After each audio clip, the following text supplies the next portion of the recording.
Hello. Hi, everybody. Where it's time for us to play Dungeons and Dragons together. This is Long Strange Cantrip. I am Eugene, the Dungeon Master, and these are our players. If you guys want to introduce yourselves, Nick. Hi, I'm Nick. I'm playing Dip Nip and Old as Hell Deva. Alec. I'm Alec. I'm playing Ekthos. I'm a tiefling artificer, and I'm a bad boy who just, I don't like to play by the rules. Li Shen. Hi, I'm Li Shen. I am playing Egberticus. He is a very devout Bari, which is basically a walrus person. Jaya. I'm Jaya. I'm playing Ume, the tiny and tenacious kobold. Casey. Hi, I'm Casey. I'm playing Brachus of Natarax, the Minotaur who loves to throw his weight around and kill. And Emery. Hi everyone, my name is Emery. I'm playing Ren, a druid who is not so good on shifts, but somehow I got mixed up with the Navy here. So, it's all for the good of Kingdom of Reeser. So glad to be here. That's right. And when last we left our heroes, after thwarting an attempted sabotage of the RNS Coltung, the most powerful warship known to man, launched by the Kingdom of Reeser, which all of the adventurers are affiliated with in various ways. They were asked to follow up on their work. It turns out that the would-be saboteur was a group led by the sister of the king, Duchess Ethelyn, the sister of King Aeodon, who escaped from the scene of the crime and apparently to a small island that is contested by Reeser and Danor, currently held by Danor, called Axis Island. There's no hot war at the moment, but Duchess Ethelyn seems to be intent on maybe starting one. And part of the Danoran constitution says that if any land is held by a foreign army for 3 days, they must declare war to get it back. And that's currently what's being threatened by Duchess Ethelyn's occupation of the island. So the plan was elegant, if daring. The idea was for all of Reeser's navy to sail to the island to try to extricate the Duchess, but for a crack team known as Fox Team 4 to first infiltrate a sea cave on the island shore so that they could get to the fortress where the Duchess and her troops are held up and open a sea wall, which would allow the bulk of the Reeser navy to sail in and overpower the Duchess's forces. Without that, the navy would be left helpless on the fortress's periphery while being pelted by cannon and magic and all of that. Unfortunately, the Fox Team 4 seemed to have been killed, or at least mostly killed, in a freak accident when a boulder was dislodged through some kind of seismic event in the underwater passage to the sea cave. The team was crushed by it. One of the members, Benton, was still barely alive and handed to Ren one of the implements that they were going to use to infiltrate the fortress, a scroll of Passwall. Passwall being a spell that creates a gap within the walls. Benton mentioned that there's some information in the scroll that can be read, and promptly expired. The plan was, after they infiltrate the fort, open the seawall and shoot an arrow enchanted with fairy fire into the sky so that the Reeser Navy knows to sail in from sort of around the outside of the view of the fort. The group then swam their way into a sea cave, occupied mostly by this large central obelisk with a kind of shiny gold thing at the top of it. But they didn't have much time to examine it at that moment because they were attacked by a holdout, seemingly, of the Danoran forces, who was sniping at them from behind some barrels, assisted by a shadow and by an earth elemental, both of whom posed some challenge to the party, but eventually were overcome. The party is now taking a short rest in this sea cave with the water sort of gently lapping at the bottom of it, light coming in through a passage leading up and probably out of the cave, and the glow of this gem of brightness which you were given by the RHC commander to help you on your journey. So you are sitting there, having had an hour's rest. What would you like to do?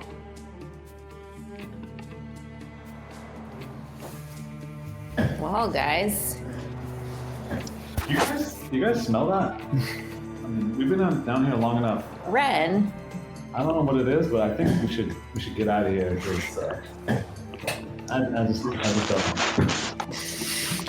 We've made sure to fully loot the bodies of all those we've. I mean, obviously the shadow and the earth elemental aren't going to have much on them, but we made sure to get. True. We made sure to get all of the stuff off of the Danoran guy, right? Yeah. That's true. I mean, we do have a hoarder in the crew. Why don't I should probably maybe I'll just check his body one more time just to be sure. So I want to study this obelisk as well. How many of us are feeling around corpses in the dark for this last hour? Ume Not actually, Exos. right immediately as the mine's foreman, Dupierre, fell, Ume actually did grab something from his person. He was wearing on a necklace 2 small gold icons, one with a ram and one with an earthworm. They look very, very old. I mean, the images can barely be made out on the icons themselves. Ume, if you want, since you grabbed them before, actually last session, they're in your inventory. I do see them. Yeah, in D&D, there's a concept of first identifying magic items, and which you can do typically by spending an hour kind of. I assume you're sort of holding them and going like, activate. Magic time, and then just kind of seeing what works. And there's also a concept of attunement, which might take more or less time than that, but for some magic items, in order to either use at all or fully use their powers, you need to have spent some time with them, and they need to sort of have spent some time with you, at which point you can fully use whatever capabilities they have, and also nobody else can. So if you want, you can sort of dedicate the last hour to studying them.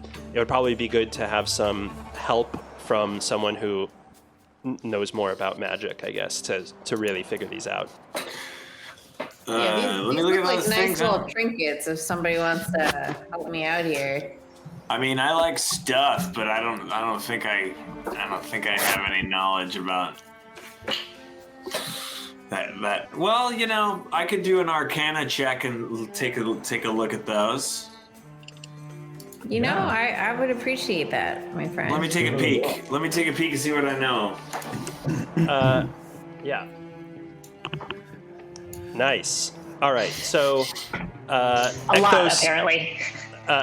Ekthos does a pretty good job of sort of summoning his knowledge and learning to figure out what the deal is with these icons. So one of them the one with the, let's start with the one with the earthworm. It appears to be some sort of, from your intuition, some kind of earth, like elemental. And so it's an icon of an earth elemental, yes, like a symbol. exactly. And what it does, Ume, is first you feel, as soon as you sort of start to sense its power, you feel a little bit hardier, and you are, once you become attuned to it, your armor class increases by 1. Although, Ekthos, your sense is that this only happens while you're on this island. Yeah, I remember that in a book I read about elementals and their icons. Yeah. You are a well-read man, my friend. Well, I do it just to receive those compliments, so thank you. You're looking pretty beefy today, Ume. Do you want to put it on, Ume? Yeah, I might as well. Oh, yeah. I assume. I forgot to tell you it only works if you put it on. Oh, okay. All right. Thank you. So how are you gonna wear it? You can put on. It's on Just it. It's on a chain. Do I just put it on like around my ear? Nice. However you want. I'm Just liking the bling. Drape it about you. I would do it in a secure fashion, personally. As like a toe ring? You're pretty small. You could probably wear it as a belt, right? So necklace. That'd be cool. True. That's wow. And thing Dipnit is knows nasty. fashion from across the ages. Yeah. What do you, Dipnit? Actually, while I have you, do you have any fashion? Do you know what's coming next in the world of fashion? Do you think belts with icons? If it's anything like it was 500 years ago, and fashion operates in 500-year cycles.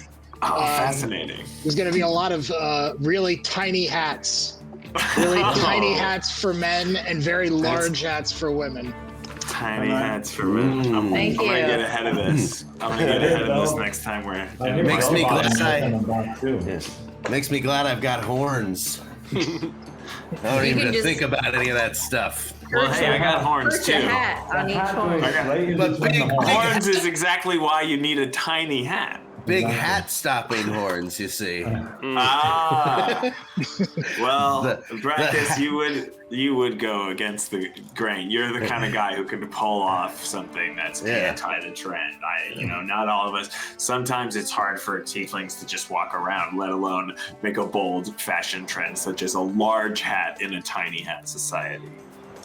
You know those Viking hats that have the horns? Yes. I'm just picturing like Brackus wearing one of those hats, but there's holes cut out so his horns can fit through. Totally. Or each horn has one of those hats on it. So basically, each horn has 2 little horns. They're like horn nipples. Well, if somebody wants to invent hat holes, I'm open to trying it. Invent hat holes. I can. Hey. If you could become a patron of the project, I will help out. You can invest in hat holes. All right. Okay. Help you out. I can throw a couple gold coin towards hat holes. A mech We'll have starter. a business discussion later. Mechstarter.com. The other thing that this icon allows you to do is, you can see in your spellbook now, you can cast Wall of Stone. Ooh. Basically, it creates these 5-foot cubes of earth that just spring up out of the ground. You can do that once per day. Oh, how useful given my short stature. It is helpful. I like that. I'm glad I searched this guy. If you need to reach a high cupboard. Yeah, sometimes the canned foods are just all the way up there. Oh, Lucky agrees. It's loose in the cave. So the other item, the one with the stag, Ekthos, you intuit is really associated with shadow and darkness, espionage, intrigue. That sort of the mysterious, I guess you could say. I love reading about that stuff. That's like I eat it up. Yeah, it's like spy novel stuff. Yeah. And its command word is Nem, and basically, if you activate it, Ume, you can become incorporeal until the end of your next turn.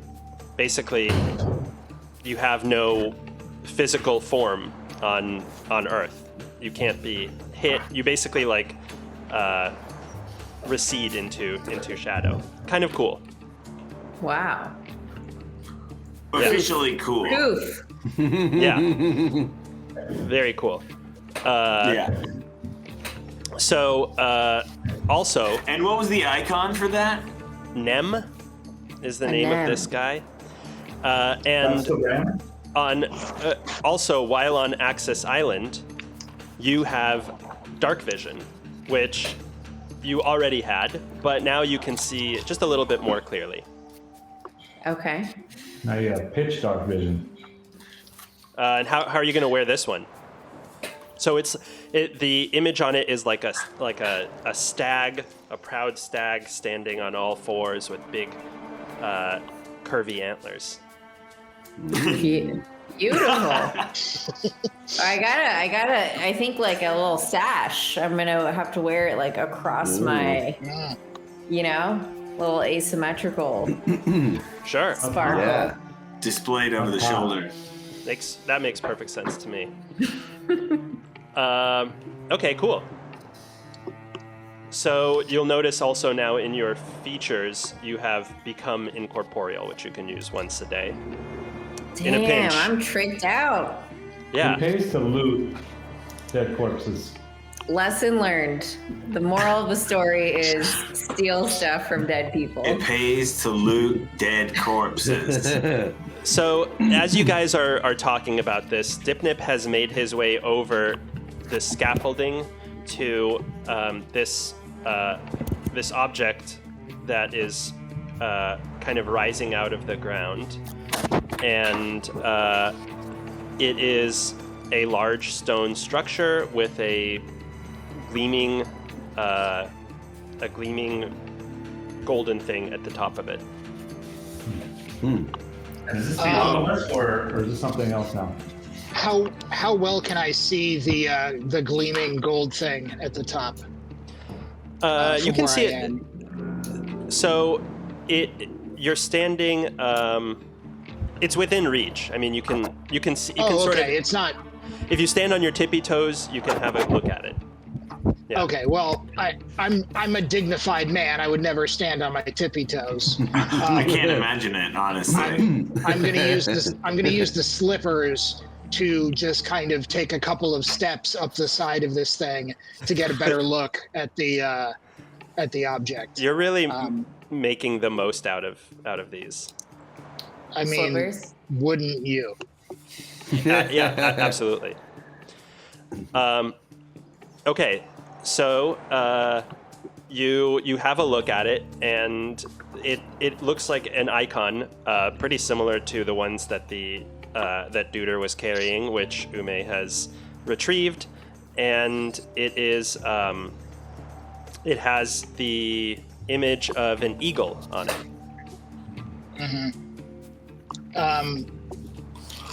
But does it seem as old as the other icons were, the ones that Ume took, or is this okay? So they're all Yeah, and this splinter of white marble looks that's like sort of extruding into the ceiling. It looks like it's been broken, sort of. but this thing is sitting in what maybe would have been the middle of it. Is it possible to remove it? Like, how big is it? Is it like because I thought the others were like... You can't tell without trying. Necklace. All right. Yeah, I'm going to use telekinetic hands to try to just pull it out of the... pull it out from where it is. Okay. Love that. Nice. Do you have... Love telekinetic hands. Creepy. Yeah, you don't have a... you can use it as much as you want as long as you're not trying to lift too much, right? Yeah, yeah. Okay. So your telekinetic hands reach out with, your mind's hands, and you dislodge the icon from the marble, and it's sort of just hovering in front of your face. I'm going to just, have it float along with me and take it back over. Exos, would you mind having a look at this one? Found another object that might be magical. Yeah, sure. Actually, I'm gonna let Mekthos grab that first, just in case I'm, got some kind of magical allergy or something. But yeah. Fair enough. I didn't want to touch it either, so I get it. I'm taking a look at this thing. Yeah, let's check it out. Let's see, what do I know? Wow, Fair little bookworm amount. today, huh? Yeah. I mean, I like to carve animals all day long and make little objects of them, so I know a fair amount about icons and symbology and things like that. So, Sick. yeah, you love those origin story, not origin. What are we? Creation myths. Yeah, exactly. Their origin stories. Their origin stories. Yeah. Yeah. So, Man, this did you see one. the new Batman creation myth?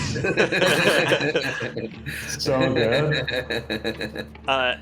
This one, like the others, has a couple features.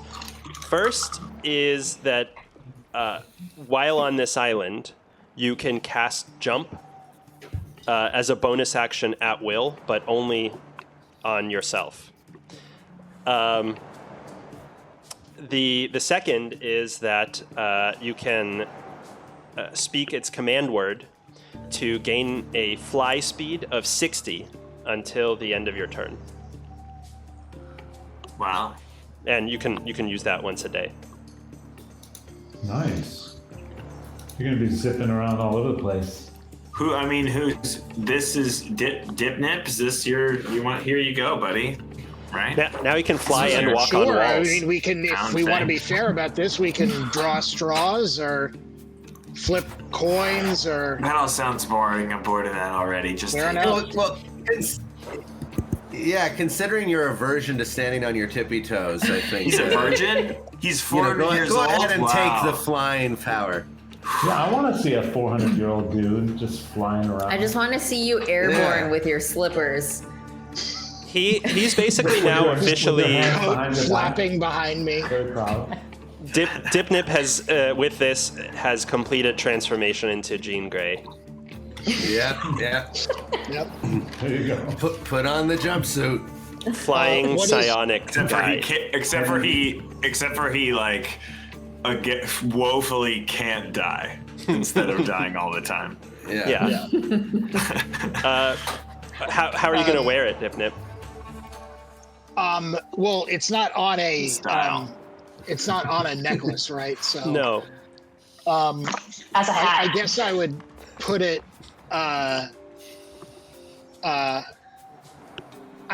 guess I would put it in a coat pocket. All I right. mean, the would. fun answer is weave it into my hair, but I don't know if that's really true to the character. How about Coat pocket's more realistic. Yeah, coat pocket seems more realistic Very in this case. glue it to a hair clip? Also fun. An ornate hair clip. What is the command word? Just so I know. The command word for this one is. It should say in the item if you open it up. It is Intara. And then you may jump. And then you may fly.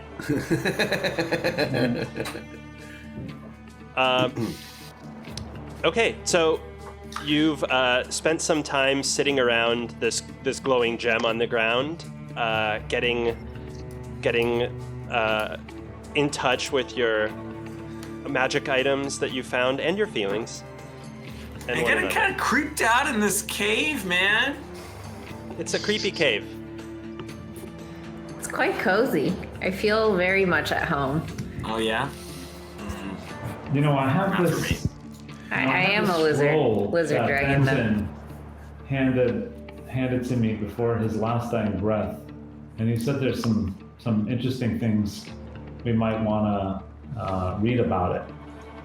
So I pull out the scroll. Yeah, I think there's enough light in here. Okay, you open the scroll. There's enough light to see, and you see a other than some magical language that you can't understand super well. Although you can try to spend some time interpreting it, but immediately you also see a scrawled drawing of a map of a fortress with an X on it. Very interesting. I wonder what that X would mean. This might be the spot where we can enter. This might be where we need to use the scroll of Passwall to get that arrow inside there. That seems feasible to me. Okay. Didn't they say something about having to use the scroll in a part of the wall where there wasn't any gold filigree or something that might block the spell? That's why right. you're.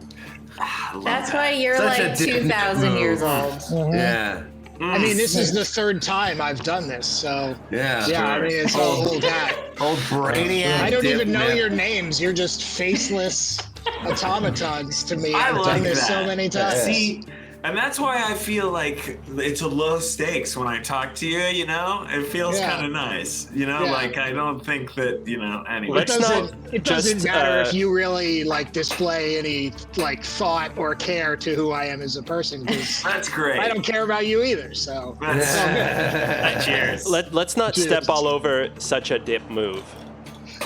Yeah. Real we dip wanna- move. We want to honor that expression. Absolute dip. Yeah. Yeah, Letmus gave his life to give us that info, so. oh yeah, that kind of sad. It's the ultimate Letmus test. Cool scroll. I Okay. wish it had a "You are here" on it. Honestly, That's true. Well, There's the blue dot when you Yeah, need that it. would help. like Truly. when I'm shopping. Yeah, Benton. Thanks for nothing. Yeah. Yeah. Okay. So should we get out of this stanky cave and up into Yeah, Get out of let's this stanky let's cave. go see what's up the hole, up the I don't further know. cave hole. I'm Find quite a way to the comfortable here. I don't know about that, Brackus, the way you said that. And sometimes I stumble a bit in my speech, but trust that I mean whatever looks like a hole. Your intentions are true. That puts me at ease. So up the hole? I guess, There's yeah. only one. Sounds delightful. Yeah. That's the whole. Up the hole. We can all get up there with relative ease, right? We can just move on, right? Yeah. It's about a half Wiggle. hour's walk. What if I just decided to fly right now? Like, fuck you, assholes! I'm floating. Just fly right into the hole, Dipnip. Come on. Yeah. I mean, Fly right in. Mengthos could go. I mean, Yeah, if you want to, check for traps on the way or something, let me know. Absolutely. Oh. Yeah. Mm-hmm. Well, I sure. assume my gem of brightness is still illuminated, correct? If you would wish for it to be, we can arrange for that to happen. Yeah, Lumio. Okay, you're Lumio'd up. Okay, so you proceed up the passage to the through to the cave and leading you to the outer portion of the outside portion of the island, I should say. You assume that you are based on your chat with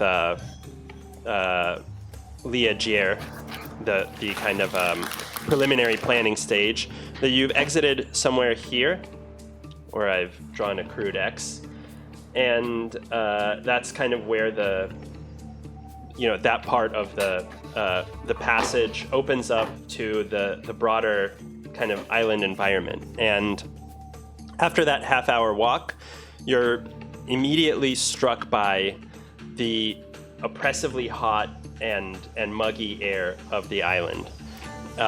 It's shielded by this mountainous shoreline, so that the jungle air is still, it's heavy. Every sticky and laborious breath feels foreign to you, based on your experience in Flint. And the cries of the tropical birds, the cacophonous buzzing of insects, rustling of the underbrush, all of that is, I guess it has an air of calm, but it's also unsettling. Whatever preconceptions people might have about the quiet or calm of nature absolutely does not hold true here. It is absolutely screaming with all manner of life. What do you wish to do? I wish I left the scarf at home. I'm sweating bullets here. Yeah, I did not expect to be more comfortable in the stanky cave. I'll say that. Yeah. Where are those speedos when I need them? So we have a map of the fort. Do we have a map of the island? Yeah, you have it in your. It should be in the nav bar up there, but you can also. Oh, I meant like the players, or I'm not the players, the characters. Like, do we have an actual physical map of the island? You have a map, yeah. Okay, Yeah. and we know where we've ended up. Yeah. So if we have a look at the map, you can follow the river back northward to the fort, or there's a sort of. You can try to follow a crude road that exists, or you can try to go off the beaten path, or you can choose to not go to the fort. I mean, it's a pretty big island. If you want to explore something else, you're welcome to.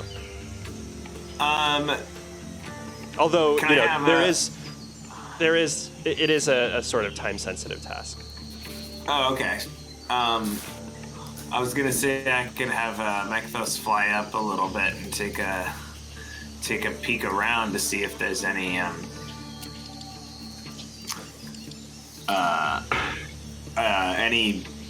particular reason to take one path over another. Would that just be a regular perception check or something? Yeah, you don't see through Mechthos, is that right? I can. Okay. All right. Yeah, you can do actually, that. I'm not, Or yeah, I you can believe use I one of can. your little familiars, your automaton. Yeah, sure. I mean, yeah, I'll use a more suited simulacra. I'll pull out an owl or a hawk. Cool. A hawk. I'll use keen sight. Okay. Okay. So, You fashion a little hawk. yeah, I'll go ahead. I grab the weasel that I had and just pull out some like kind of it's a backpack of holding, so there's a lot of different like parts, animal parts in it that are kind of grab and go. So it would not take long to turn the weasel I had into a hawk. And now I just throw wind it up a little bit, throw it up into the sky, and let's do a perception Whoa. check. See what's Like up. a zoo in there. So apparently I didn't do a great job. you wind the little thing up, throw it into the sky, and you close your eyes and start to take in the images. You kind of where's it flying around? In the immediate area, I want to check out. I want to see from. You said there's kind of a crude path and I want to kind of like do a loop around just to see if there's anything off the beaten path that we might miss if we're just taking the normal path. Yep, sure. Okay, so you see that you have about a 3 or 4 hour trek, depending on how much you have to sort of bushwhack to get to the fort. There are patrols. They're not tieflings, so draw from that conclusion what you will. Some patrols. Right. Likely Rusuri. 2 or 3 people at most on the roads. You can't really tell. Even the eagle is pretty, or the hawk is pretty hawk-eyed, but you can't tell exactly, with the thick canopy of the jungle, how actively the jungle is being patrolled. But based on the relative scarcity of patrols on the road, you think there's probably not, a dragnet being run on the jungle. It seems pretty safe, guys. I mean, from what I can tell, so, this is a pretty run-of-the-mill situation. Let's go. Let's just stick to the road, I say. All right. So I see this river. I see this river heading north through the pass. Should we travel along the river until we get closer to this fortress? The road does run along the river for the most part. Okay. I don't like rivers because it tends to rust my stuff up, but actually I could make okay, yeah, let's do it. Never mind. Let's do it. Down the road. Did your bird see a couple patrollers on that road up ahead? So do we need to a couple patrols, but nothing that I'm worried about. I don't. A couple men here and there. More They didn't appear to be trinkets. ignoring. More trinkets for us. But if they were Risuri, then they'd probably let us pass, no? Exactly. Don't worry, I'll speak with these fellows. Unless they're... Well, let's see. Let's go. Let's... Yeah. Well, just to make sure I haven't miscommunicated anything, if they're here with the Duchess, they're going to be suspicious of different they're going to be suspicious of almost everybody because they know that the Risuri, they're also rebels vis-a-vis the Risuri. So you can convince them, of course, that you're also on their side, but they're not just going to be like, oh, you're not Denoran, feel free to pass. You see what I mean? We're going to have to kill and search them. I did not say that. It might be wiser if we stuck close to the road, but by the jungle, so we can dip in and out if necessary. Good move. You stay in the cover of the trees. I love dipping and nipping. Sure. As a military man, I love cover. Which way is, just so we know, which way, if we need to hop in the river and float underwater, which way is the current going? The current goes out to sea from the mountain, so it's so you would be going with the current. Okay. Just jump on in, guys, when in doubt. That's something I only learned while like making maps for D&D. I guess I just never thought about it, but basically all rivers go down. Like I was like, I'll just put a river here or there, but then I realized that rivers don't just like exist out of nowhere. Just around. Yeah, they all happen for one reason, for the most part, which is that water goes from tops of mountains because it fell there from the sky, and that makes a river. Also, lakes don't just happen wherever. God is great. Well done, God. Yeah, he really figured it out. Okay. Who wants to walk in front? I like scouting, so I'm happy I'll to walk in the front, even though I'm still hurt. We're all gonna be pushing each Nekthos is other. flying. I think Nekthos is flying. Egberticus is also fine to be out a little bit front. He's a little, the idea of people, sort of Risuri military forces who have, turned on Reeser is like very upsetting to him. Okay. Well, if everybody's trying to be in the front, I mean, Dipnip's going to try to be in the front as well. No. We just walk in one line. Nekthos hanging back. One line, Nekthos like is we're the hanging back. Expendables. Yeah, one rank. There we go. And we're all walking in slow motion. We're never gonna get there. So, Also, while we're walking, Dipnip kind of does something with his hands, and out of like thin air, kind of produces a ethereal walking cane, and just starts walking, using it to balance. He's not the most dexterous or That's pretty cool. strongest of dudes, Very cool. but he Nekthos projects is a mental image of jealous a of walking that. cane.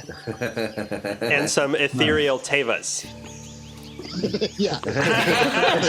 ethereal socks. An ethereal fanny pack with some Birkenstocks.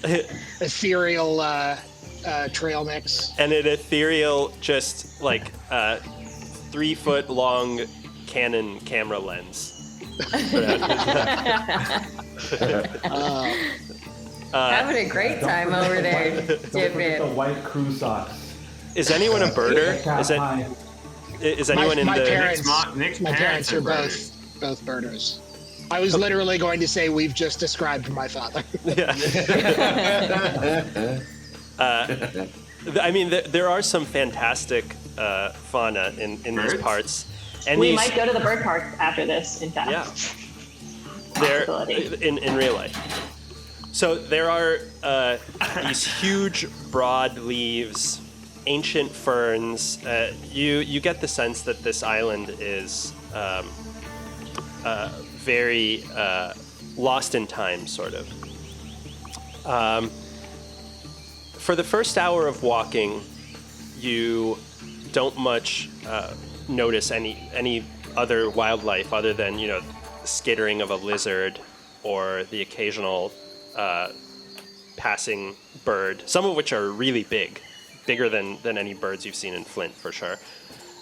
Ren, they're a little bit more familiar to you, but not so much to these city slickers. Beautiful brothers.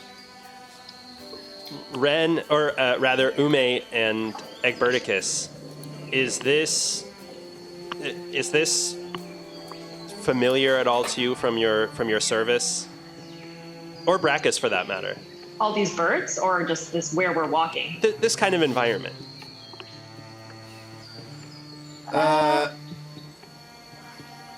Probably not for Egberticus, because Egberticus and I would imagine Ume as well. As much as we were did our part, seaborn. we were seaborn and we were kind of in the galley a lot. So I don't get the sense that they let us into these kinds of places a lot. So probably not. Brachus? I did one mission in the jungle years back. What really went sideways, to say the least. Everyone in my unit was killed. Oh, I'm so sorry. Except for me. We went in. Yeah, we went in. It was supposed to be like a nice help some folks out in a little village who were getting terrorized by some not so friendly fellas, and then it turned out there was this monster in the jungle. It killed everyone else. It almost killed me, but then I built an elaborate trap out of my surroundings, and I defeated the monster in the end. True story. Honorable. You are a true Brachus. As suspicious as it is that you were the only one to live in your unit. I was the only one to survive.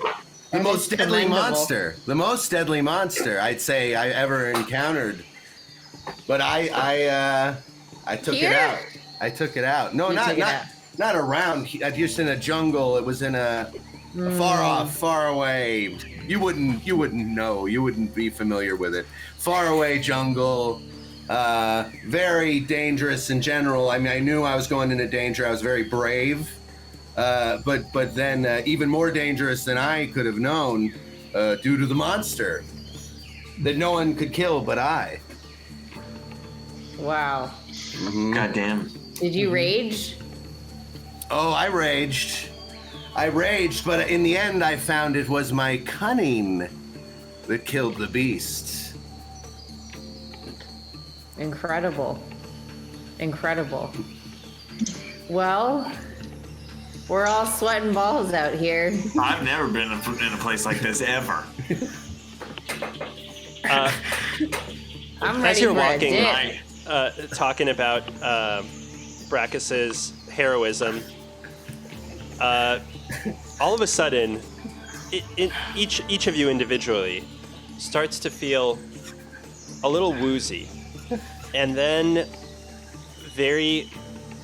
almost immediately, you start to feel like a rubber band being stretched. Like you have trouble keeping your footing. Dipnip, it's a little easier with the cane.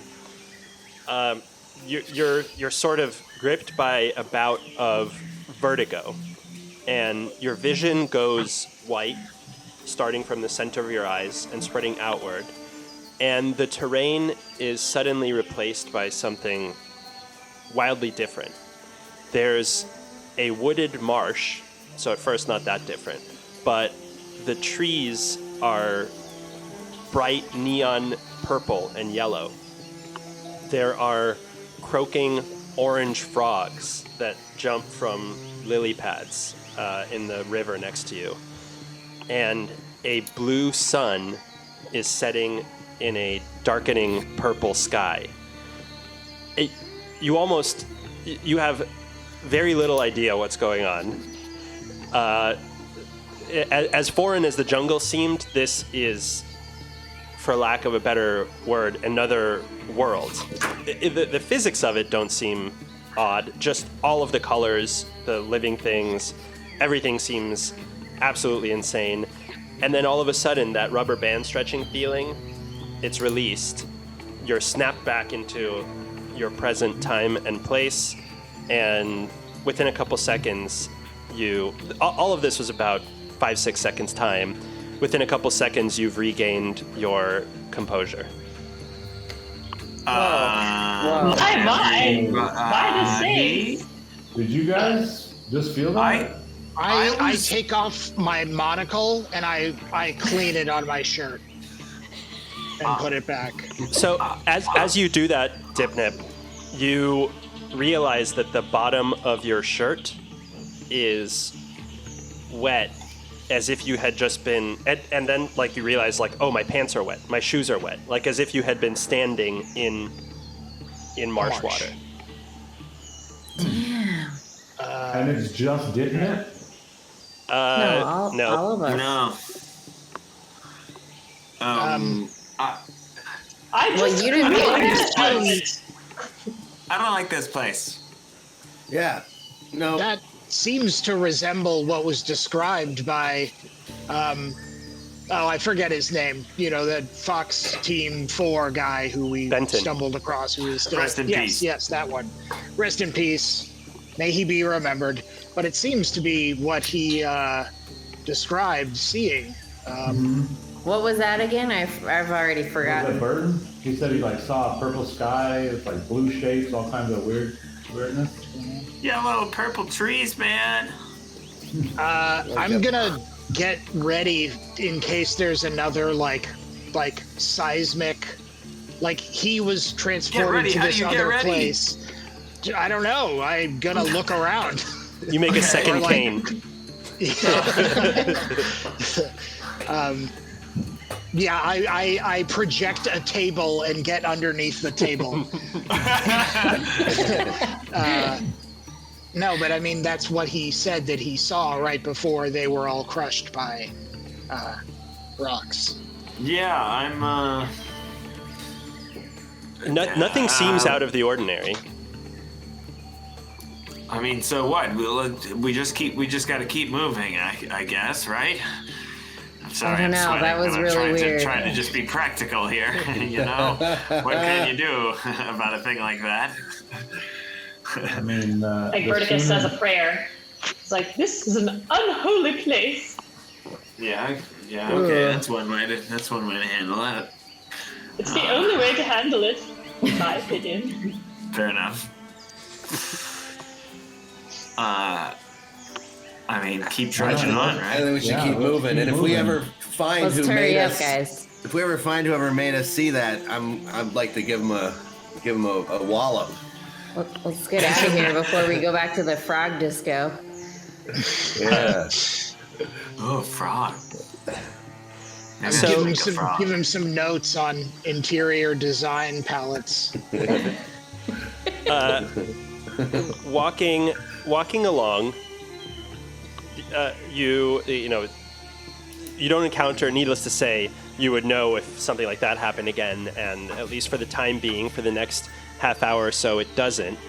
You, your thighs and hamstrings are starting to hurt because you've been trudging mostly downhill, but the road leaves the river, and which becomes quite narrow between two ridges, and starts to lead up to the main mountainous portion that you have to get over to get to the fortress, to the more kind of level coastal land.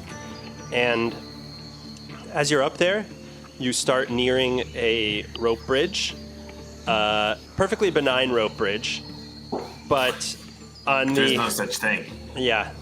Yeah, I was about to say, that's you've clearly never watched any like Indiana Jones movies. Well, Egberticus has. So Egberticus's alert level is heightened as he gets close to this rope bridge. And also, rope bridges typically are, like, for the larger bodied folks out there, just in general, it's kind of a nerve-wracking thing to get across because they swing and sway, even the safest ones. But on the other side, you see 5 patrolmen,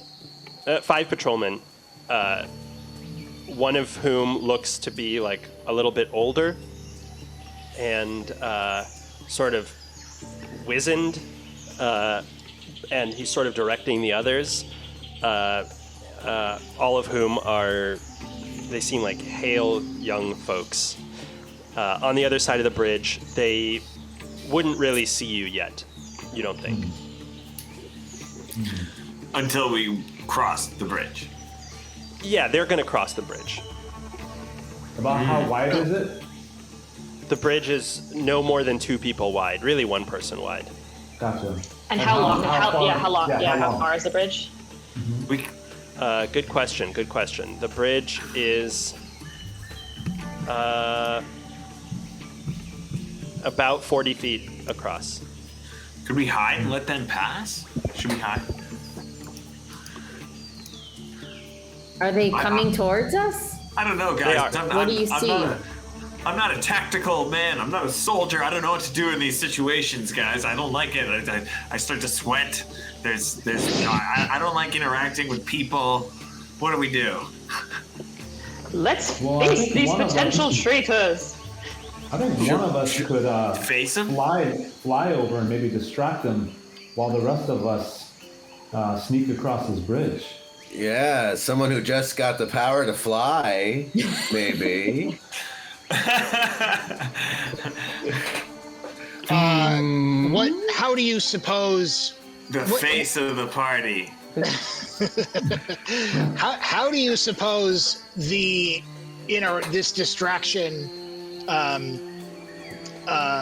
resolves itself? How do you suppose I just great question. You fly away? Is that the plan? You fly over there and you just fly circles overhead above them, like standing up, like with your arms out like this, straight, like rigid, like back rigid, like a rod.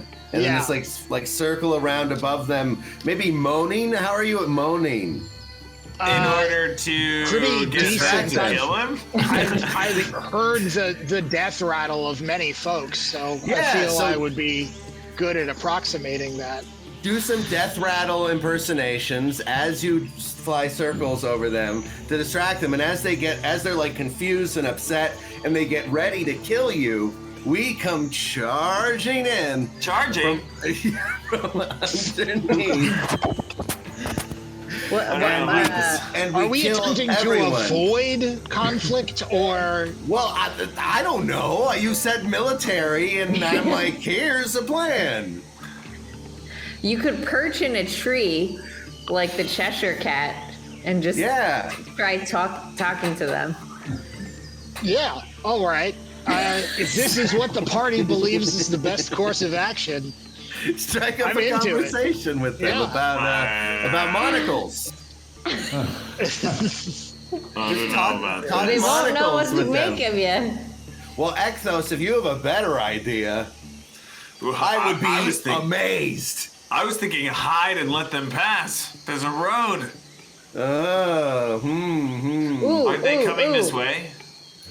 Maybe we hide. Maybe we hide. We draw some attention toward the road by throwing some rocks, like behind us, and see if they'll pass and let us sneak across the bridge. But I have a feeling we're gonna have to confront them anyhow.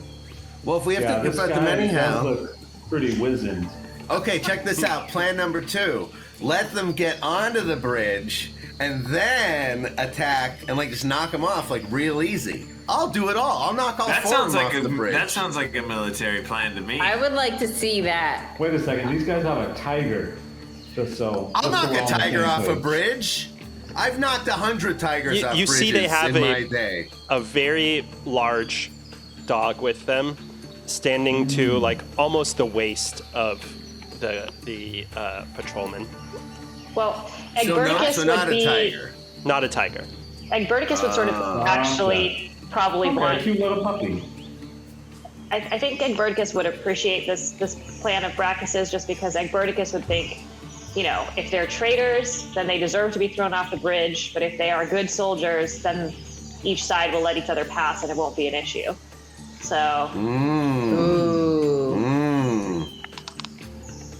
But Egberticus is not very stealthy. He's hard. He finds it hard to hide. He's a big guy, so stealth is not going to be his go-to plan. But he's willing to try if that's what the party wants. Well, I think we shouldn't go onto the bridge until they're on the bridge, because if we're on the bridge and they're not, we are at a disadvantage. What if they pull a suicide thing and cut the bridge off, and then we don't have a way to get across? That's what I'm saying. We can figure out another way across the bridge. Yeah. Dip can carry each one of us across. As to that, I did want to point out that I spent some time attuning to my magical item, and it does clarify that I would only have a fly speed until the end of my next turn, so that would be approximately 6 seconds of flying, which I'm afraid might not be enough time to distract, nor to ferry everyone across the gap. Listen, I've got two mechanisms that can fly. That can fly. So we can repair. I can use them to to bring the rope back to the other side to retie it. All right. If that's the situation, if it comes down to that. So Rather than ferry everyone over. So like bait them over and then cut the rope. Yeah, we could just. And then considering you'll fix the bridge, basically. Yeah. Okay. I mean, I'm saying if the bridge happens to be destroyed in an altercation, in a fit of rage, I think that we can probably get by. Well, we don't. Let's not. Well, see, but if it's random, if it's like in a fit of rage, the bridge could be damaged. They could hit it with something. I feel like it might be better to just go for it and like let them walk onto the bridge and then just cut the ropes, let them fall to their doom. And then Exos can go send a little gadget down, grab the bridge, bring it up, tie it back on. We walk across. We look down at their bodies. We laugh. It will work perfectly. So let's. All right. We're not concerned that these are actually decent people. That has stopped being a concern. How? Who knows? I have a feeling we know for a fact all 12 of us are going to be hanging off the bridge, like as one side is cut off, and we're all trying to climb back up. Is that a vision I'm not or getting on a that damn feeling? bridge until this is a over. rope bridges are recipes. I think we ask them. We see if they are friend or foe. Once To whom are you loyal? That's another when they're like Once right in the middle. When they're in the middle. Yeah. Yeah, that's a Maybe good they're plan. Fox Team 6, the reprise. It's worth asking. Anyone particularly insightful? That's an insight check, I believe. Ooh, I think I am. No, wait, no, I'm not. Yeah, I would describe myself as. In fact, That's a wisdom. In fact, I can immediately tell whether someone is lying or not. That's great. Hey. Part of being a Wow. Deva. I'm I've telling been you. lied to so much Just over Cheshire my Cat them. So why don't we get them onto the bridge and then start asking them some questions? Can Yeah. they see us, by the way? While we're chatting away over here? We're in cover. Yeah, not yet. They're getting close to the bridge. They're approaching.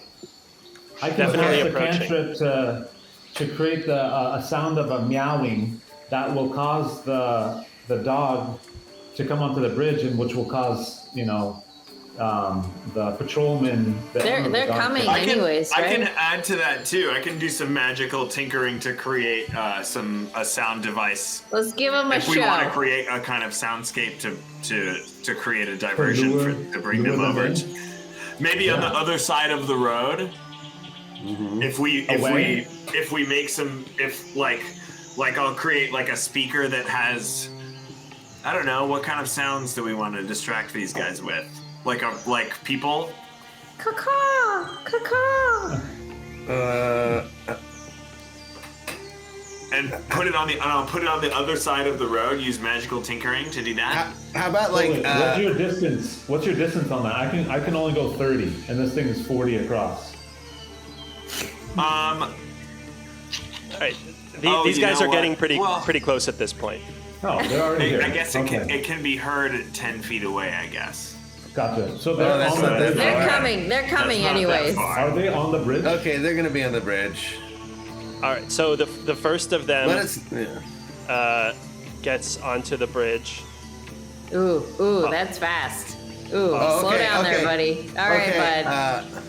Okay, Okay, this is happening. this is happening. Here we go. Who's talking to them? Wait. Okay, march out. Say, halt, strangers. The hawk flies. Ekthos' hawk just flies out into the middle and lands right onto the perch. Lands onto the perch of one of the strangers. ropes. One of them sees the hawk land there. Very odd behavior. and looks back, sort of scared already. He's nervous. He doesn't look to be a habitual rope bridge crosser. Good. They're And not ready now for this. he sees Brachus, a Minotaur, and Egberticus, a Bari, both relatively exotic types of people. Yeah, but we're in our full regalia, you know? He sees them step out in front and says, the one in front says, halt! Us halt, you halt! You halt, my man. Are you loyal to the king? State at once. We are the one behind him, the older-looking guy says, "We are loyal to the end, to the kingdom of Reeser." Dip-Nip, is he telling the truth? Dip-Nip, you don't think he's lying?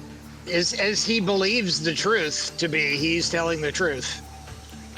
Egberticus' eyes go like this, and he's like, "To Reeser or the king? Clarify immediately." He says, "Men, raise crossbows." Okay. And he says, "Loyal we are to the kingdom of Reeser, but not the traitorous king, who wishes to sell our kingdom to the Danorans at the price of mere metal trinkets." Crossbows, eh? I pull out my great axe, and I bring it swinging down on the rope right next to the peg. Okay, the soldiers will make, everybody will make a dexterity check. You bring the axe down on one side of the rope bridge. Or are you trying to do two at once or just one? If he does one side, I can have the hawk bite the other one. Okay, cool. Then let's make it simpler then, I guess. I'm thinking if you looked at these ropes, you would not think that a hawk can bite through it. It's like... Okay, fair enough. That's totally fair. If you did just one side, wouldn't it just kind of flip over and they would all fall off regardless? I think so. Yeah. Some could hold on to the rope. Yeah. But it'd be worth trying. They'd be messed up enough that then you can cut the other one and they die. It's all good. Yeah, we'll figure it out if any of them hold on. We can It take seems to be action happening then. on a whim. Yeah. Ume, what are you rolling for? Oh, I thought you said everybody do a dexterity check. Yeah, that's what I thought. No, sorry, the guy's on the bridge. Oh. Okay, well, Well, I'm just I did a doing dexterity backflips. check. I'm just doing backflips behind the bush. It's all good. Brachus, roll a d20 plus your strength modifier. So basically you're making an attack roll against the rope. So d20 plus 2. Okay, so As these guys plus roll 2. to jump out of the way. The old guy, he's probably going down no matter what. Okay. Oh! nice. Natural 20 for Brachus. Brachus, Kablammy. you do a big golf swing with the axe. Wow. Sever both ropes at once. And What a time for that to happen. all of the soldiers and the dog immediately go plummeting to The dog! to It's their probably a death. crappy dog. I mean, it was a traitor to the Empire. So. At least Yeah, that's 150 feet A down. traitor dog. Yeah. The rope bridge is clear. Well, it's gone, but Yeah. was your idea to do mending, Ekthos? What's that? Were you saying you were going to do mending? Is that what you I were didn't think getting I would at? need to. I mean, yeah, if I would need to. Okay. So Mending the whole takes a bridge while. swung away to the other side. Is that right? Yeah, it just collapsed, right? Just fell down. Yeah, if it's just one rope, I figured I could retrieve it, and it just needs to. Yeah, I could use mending if it requires magic to attach this thing, but I figured I could use more practical means. Okay. What did you have in mind? Going down with the hawk to grab the piece if it's necessary to be retrieved, pulling it back up and tying it back around if there's enough slack to do that. The hawk is going to have a hard time lifting the entire bridge. I don't think it's going to be able to do that. Fair enough. Ekthos likes to think he's Superman with these things. Apologies. Well, then I'll go ahead and use mending. I mean, if it'll take an hour. But yeah, it will. I can use that to do it for sure. We can have a round of cookies. Who wants a cookie? Me. So is the idea that are you using it as a ritual casting? Is that a ritual? Is that able to be ritual? I thought it was just a cantrip. Yeah, right, mending, it's I a guess, minute. just a cantrip. Yeah, It's minute. It's a minute. I don't know why I thought it was an hour. Sorry. I guess because in combat it seems like an hour. So in combat it's like. But yeah, it'll just take as long as I can get my hands on both sides. I can you touch it for a minute. So I think Get 2 lodestones out of my rucksack and mend them. you can get Mekthos to bring the collapsed half of the bridge to you. Excellent. Use that and then the hawk if necessary. Bring them both over there to pull it back up. He's mending for a minute. Sorry that took a minute, guys. I'm figuring out the capabilities of these little guys. Well, Mekthos and the hawk work in tandem to bring you the bridge. You pull out the 2 lodestones and crack them together, letting a little spark fly. And in that instant, thanks to especially the very clean break that Brachus managed to achieve with his axe swing, you mend the bridge, and it looks like new. Nice. Great job, guys. All right. Between Another the pair, perfectly executed plan. there are some muddy, wet black boots kind of stuck between the planks where the soldiers Ooh. fell out of the. I don't like to think about those guys anymore. Let's just keep moving. Are they Anyways. nice? Are they nice boots? The boots are okay. They're not especially nice. Ekthos is just doesn't like heights, so he's just gonna walk and get it over with. Walks across. I'm gonna march over too, but on my way I'm gonna kick the boots off down. Savage. Who likes heights Get the out least? of your boots. Get out of your boots. Is anybody very afraid of heights? I'm actually good with heights. Okay. Dipnip Ekthos crosses does not and like heights. he just stares off the edge of the bridge the whole time, just at the ground, wondering what it would be like. I mean, Egberticus is not necessarily afraid of heights. He's been up the top of a mast many times, but he's bigger. He's not made for crossing ropes bridges. So he's kind of walking across very gingerly, but he's not afraid of heights. And Ume is accompanying right behind and trying not to look down. They're more of a underground being than an above ground being, if you know what I mean. Makes sense. Oh yeah. Actually, there's no like innuendo there. It just makes perfect sense what you said. Yeah. Yeah. Totally. Exactly. Totally intuitive. I'm gonna go right behind you, Egberticus. It's just like walking and scaling up the ropes on a ship, right, Yume? We can do this. That's right, boss. Slowly, one step at a time. We'll deserve that cookie at the end of the bridge.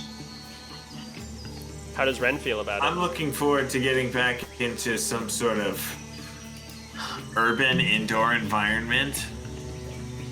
I feel bad about the dog, but I think all Oh we can do yeah. is move forward. Ooh, sorry, Yeah. dog.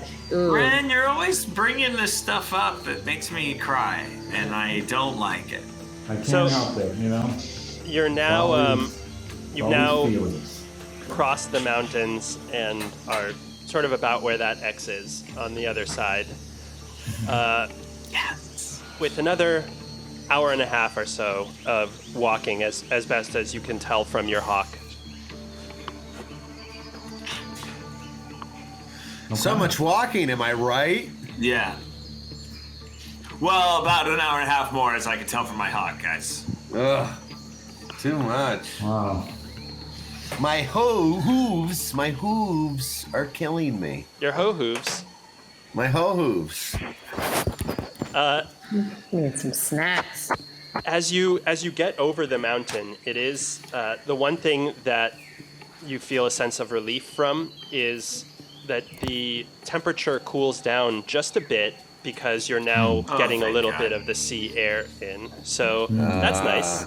How refreshing. Ektos gets a little bit nervous whenever anyone mentions snacks because he has a backpack of holding, so he actually does have some snacks in there, but he wants to play it cool because, you know, that's for like emergency personal situations. So Sure. he might sweat a little bit when you say snacks. Well, it's okay. Egberticus has, you know, like his pouch of cookies. And he's like, one for you, one for you, one for Oh, you. thank goodness. Is it bottomless? Is it a bottomless pouch? Yeah. It's a good question. It's a mystery. No one knows. You You gotta still dive have- in there yourself if you want to find out. Do you still have blessed milk? Yes. Why, of course. You got enough bottles back at the... You got to have a little blessed milk with your cookies. Yeah. Sounds tasty. Sounds The holy. barista always gives me a look. But you know, Egberticus is, you know, in order to get some of the blessed milk, you'll have to sort of say a little prayer with him. You know, he does kind of enjoy that. Like the cookies he'll just give you, but the blessed milk, you know, you have to kind of say, you know, bless the saints by the saint's blessing, and then he'll be like, okay. Ekthos isn't religious, but I'll take a blessing, you know? Why not? Why not? Yeah. I'll say a little prayer for milk. Fabulous! Fabulous! We're all For the- blessed today. Forever and ever. For the next portion of the journey, do you guys basically continue on the same way along the road cautiously, everybody in front? One line. One I say- horizontal line. Very Ekthos is straight. hanging back. Hey, let's the mechanisms be in front for him. Yeah, I'm gonna fade a little bit to the background. Is this hawk still flying in front of us? Yep. Yeah, As well. the hawk Yeah. and Ekthos are, but the hawk, yeah, is up 60 feet. Nice. But it appears to be the same kind of conditions, you know. As Dipnip tries to fade back, I put my arm around him and pull him back forward and go, "Isn't marching great?" Yes, partner, very, very nice. Good to have you in the line. That milk really is doing something to you. Please stop touching me. All right, Lighthouse you is old really weirdo. impressed that soldiers really do appear to enjoy walking in a line. One more slap on the back for the road, and back you go. Dip fades. He's learned that it's best not to engage. Just let him brutalize your 400-year-old body. Yeah. I mean, at least for a moment, I feel alive. Oh, what a strange feeling.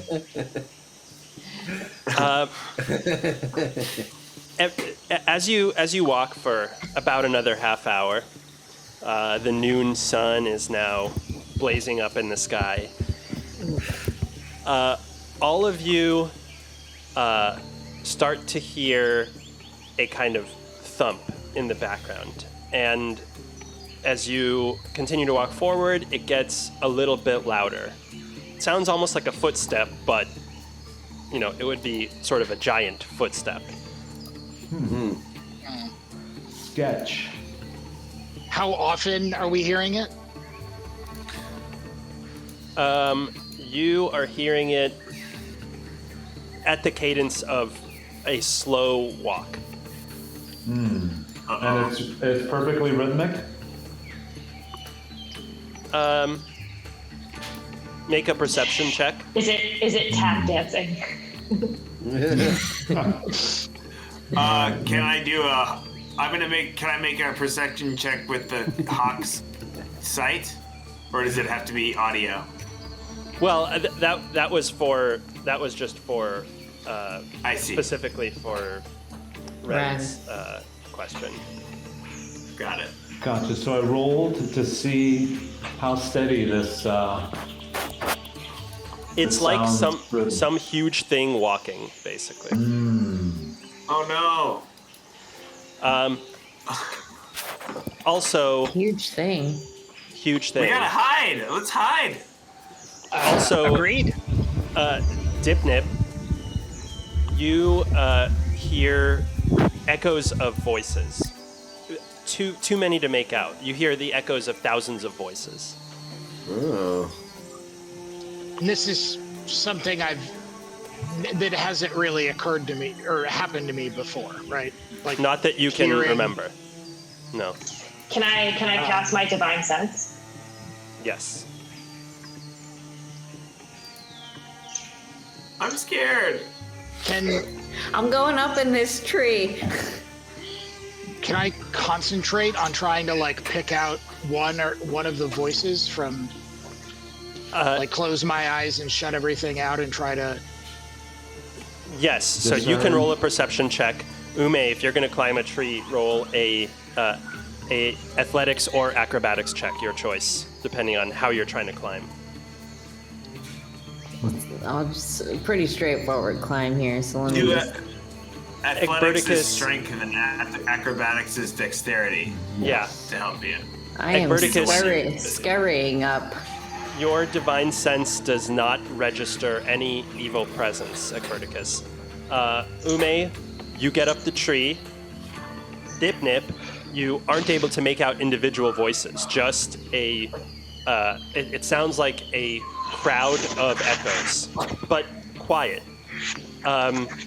Ume, in the tree, you see a creature, metallic, about 3 times the size of a typical human, but without a head that you can discern, sort of walking almost aimlessly through the forest to your east. It's leaking black oil out of. It's sort of trailing behind it.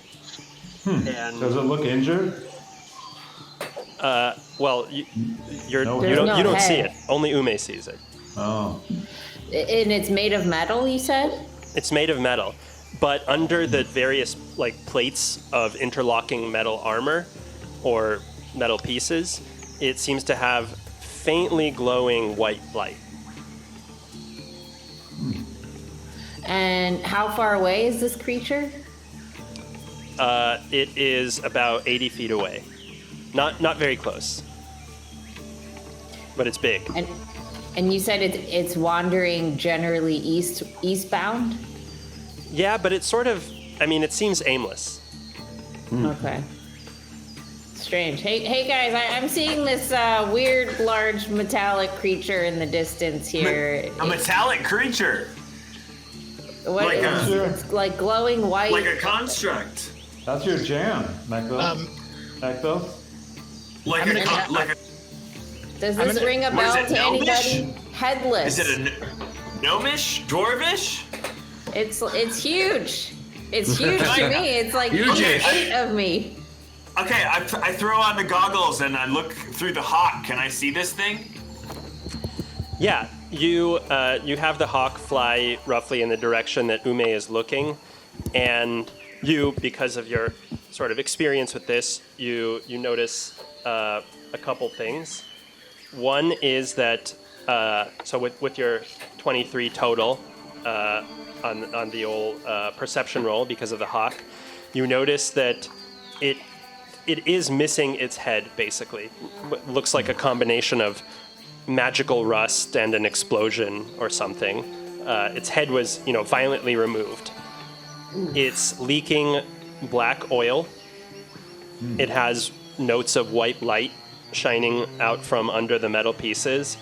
And it's walking around, its arms are, if you had to guess, it's being moved by, servos and motors activated by magic.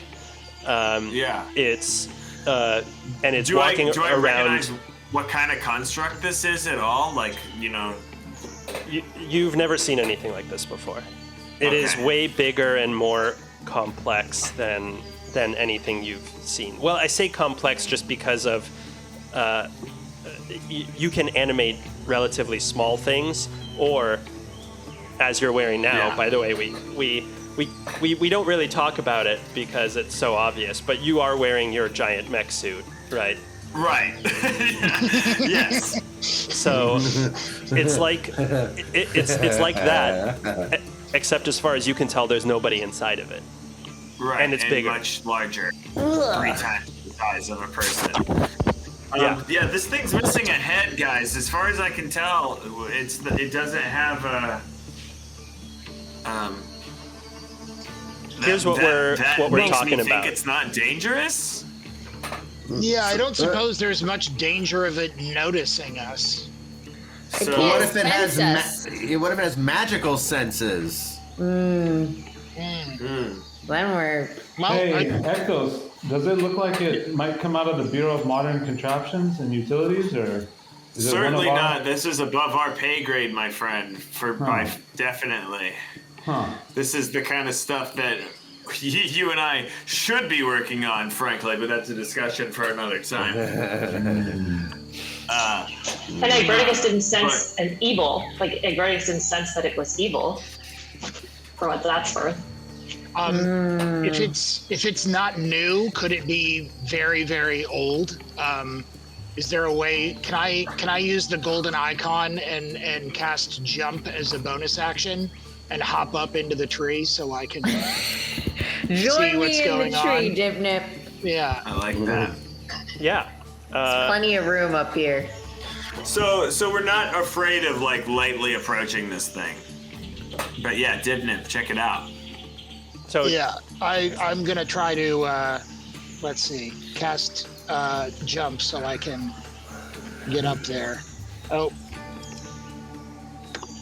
Well, okay, we assume that I cast jump. Yes. I can't cast it because I can't select a token. Okay.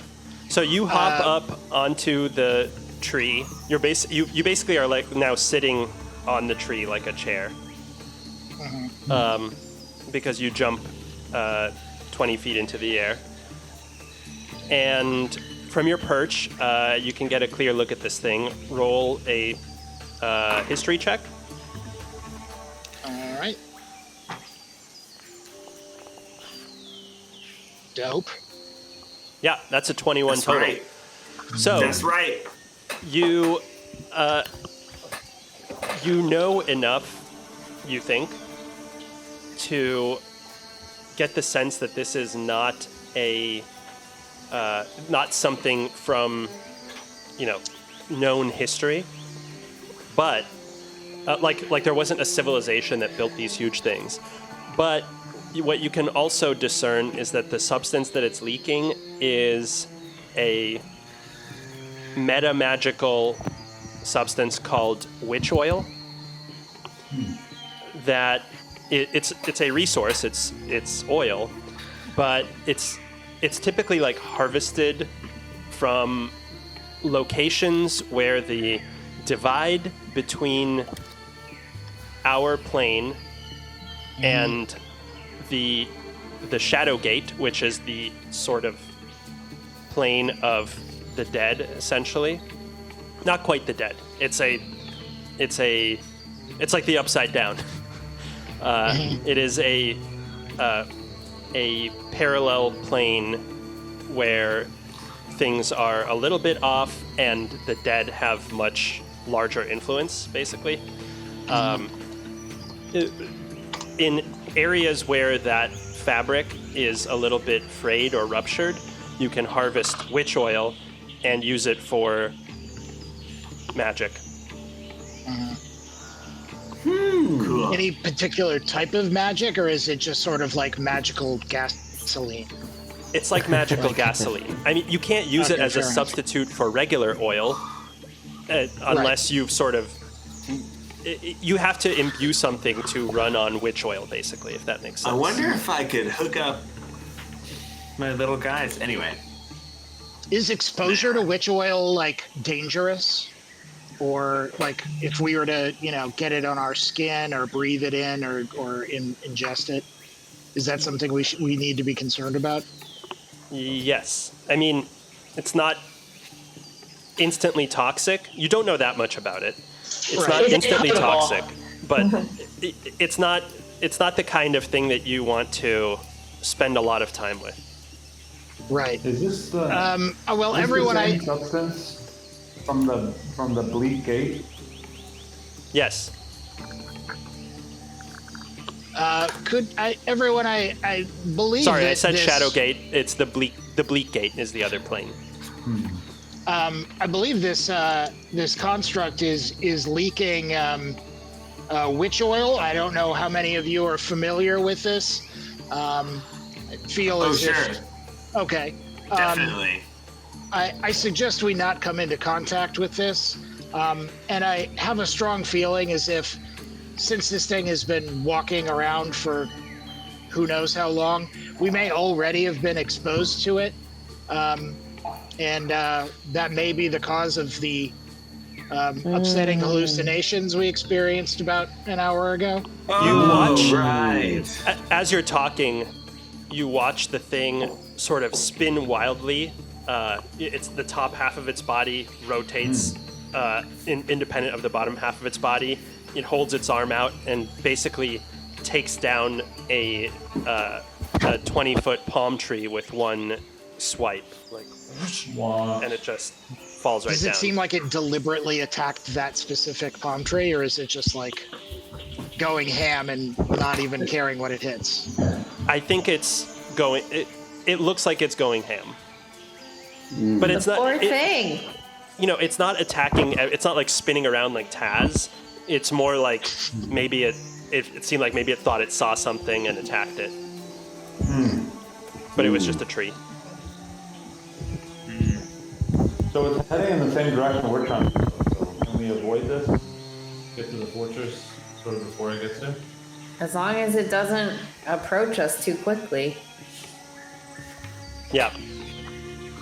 Do we think that would we have any way of guessing if this was what caused the seismic collapse? You could.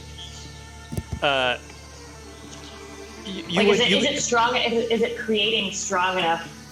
Like, do we need to be worried, I guess, about its footsteps creating instability in things? So you can clearly tell that this thing walking around is not going to move it's not going to cause an underwater boulder 3 kilometers away to shift, which is the last seismic collapse you noticed. That Right. doesn't. Those two things aren't connected. Right.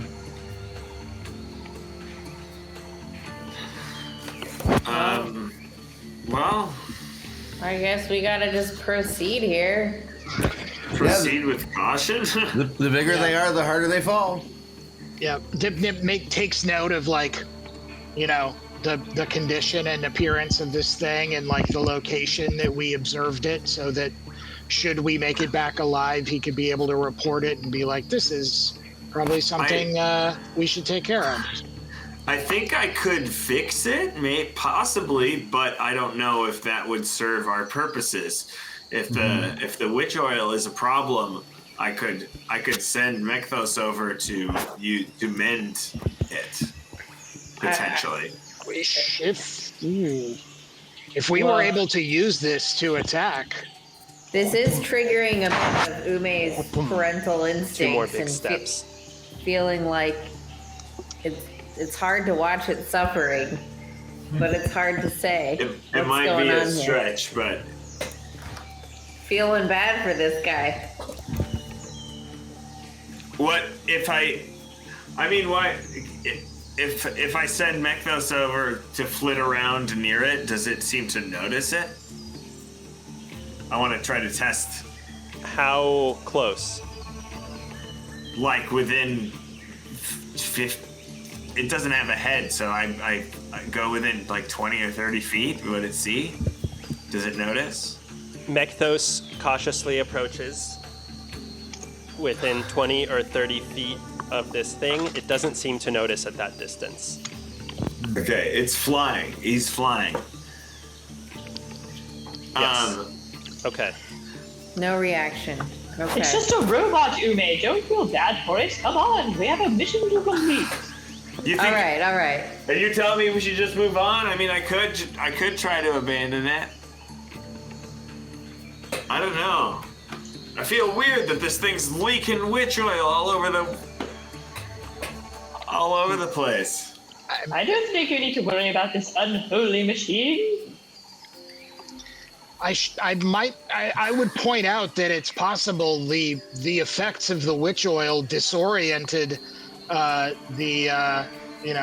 Fox Team 4 enough that they died under entirely preventable circumstances. This could be this could be leading to a lot more deleterious effects that we're not even aware of. Okay, so you think I should go? Do you think I should try? As long as we feel we can make it clear away from this creature. Is it holding a blade? I'm fairly sure it can't see. So if it turns sour, I say we make a break for it. That seems like a good plan. It doesn't seem like facing this robot makes much sense. Wait, so All are right. you getting close or not? No, I think we're saying let's go around. Go around, but Ekthos wants to check it out. I wanted to send the robot, but I don't. If we are too conflict averse, I could try to avoid it. But the spilling witch oil might be a problem here. So I don't know. I'm not Yeah, we might all pass out. If What's that? Mekthos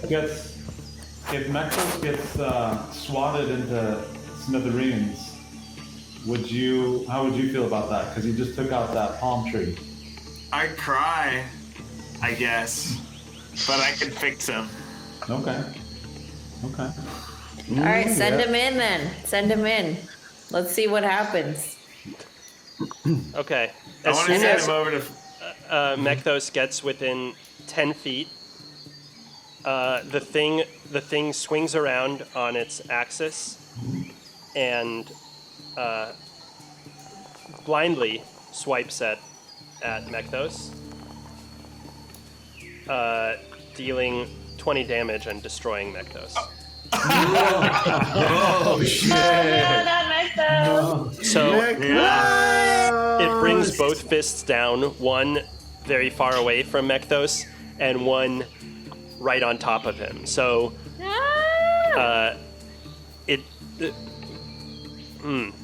I say we go round. Okay. Mekthos is like in pieces, It's okay. completely destroyed, not merely sort of broken. Oh god, you can't go Well- retrieve it. You're gonna get too close. No. Seems pretty broken.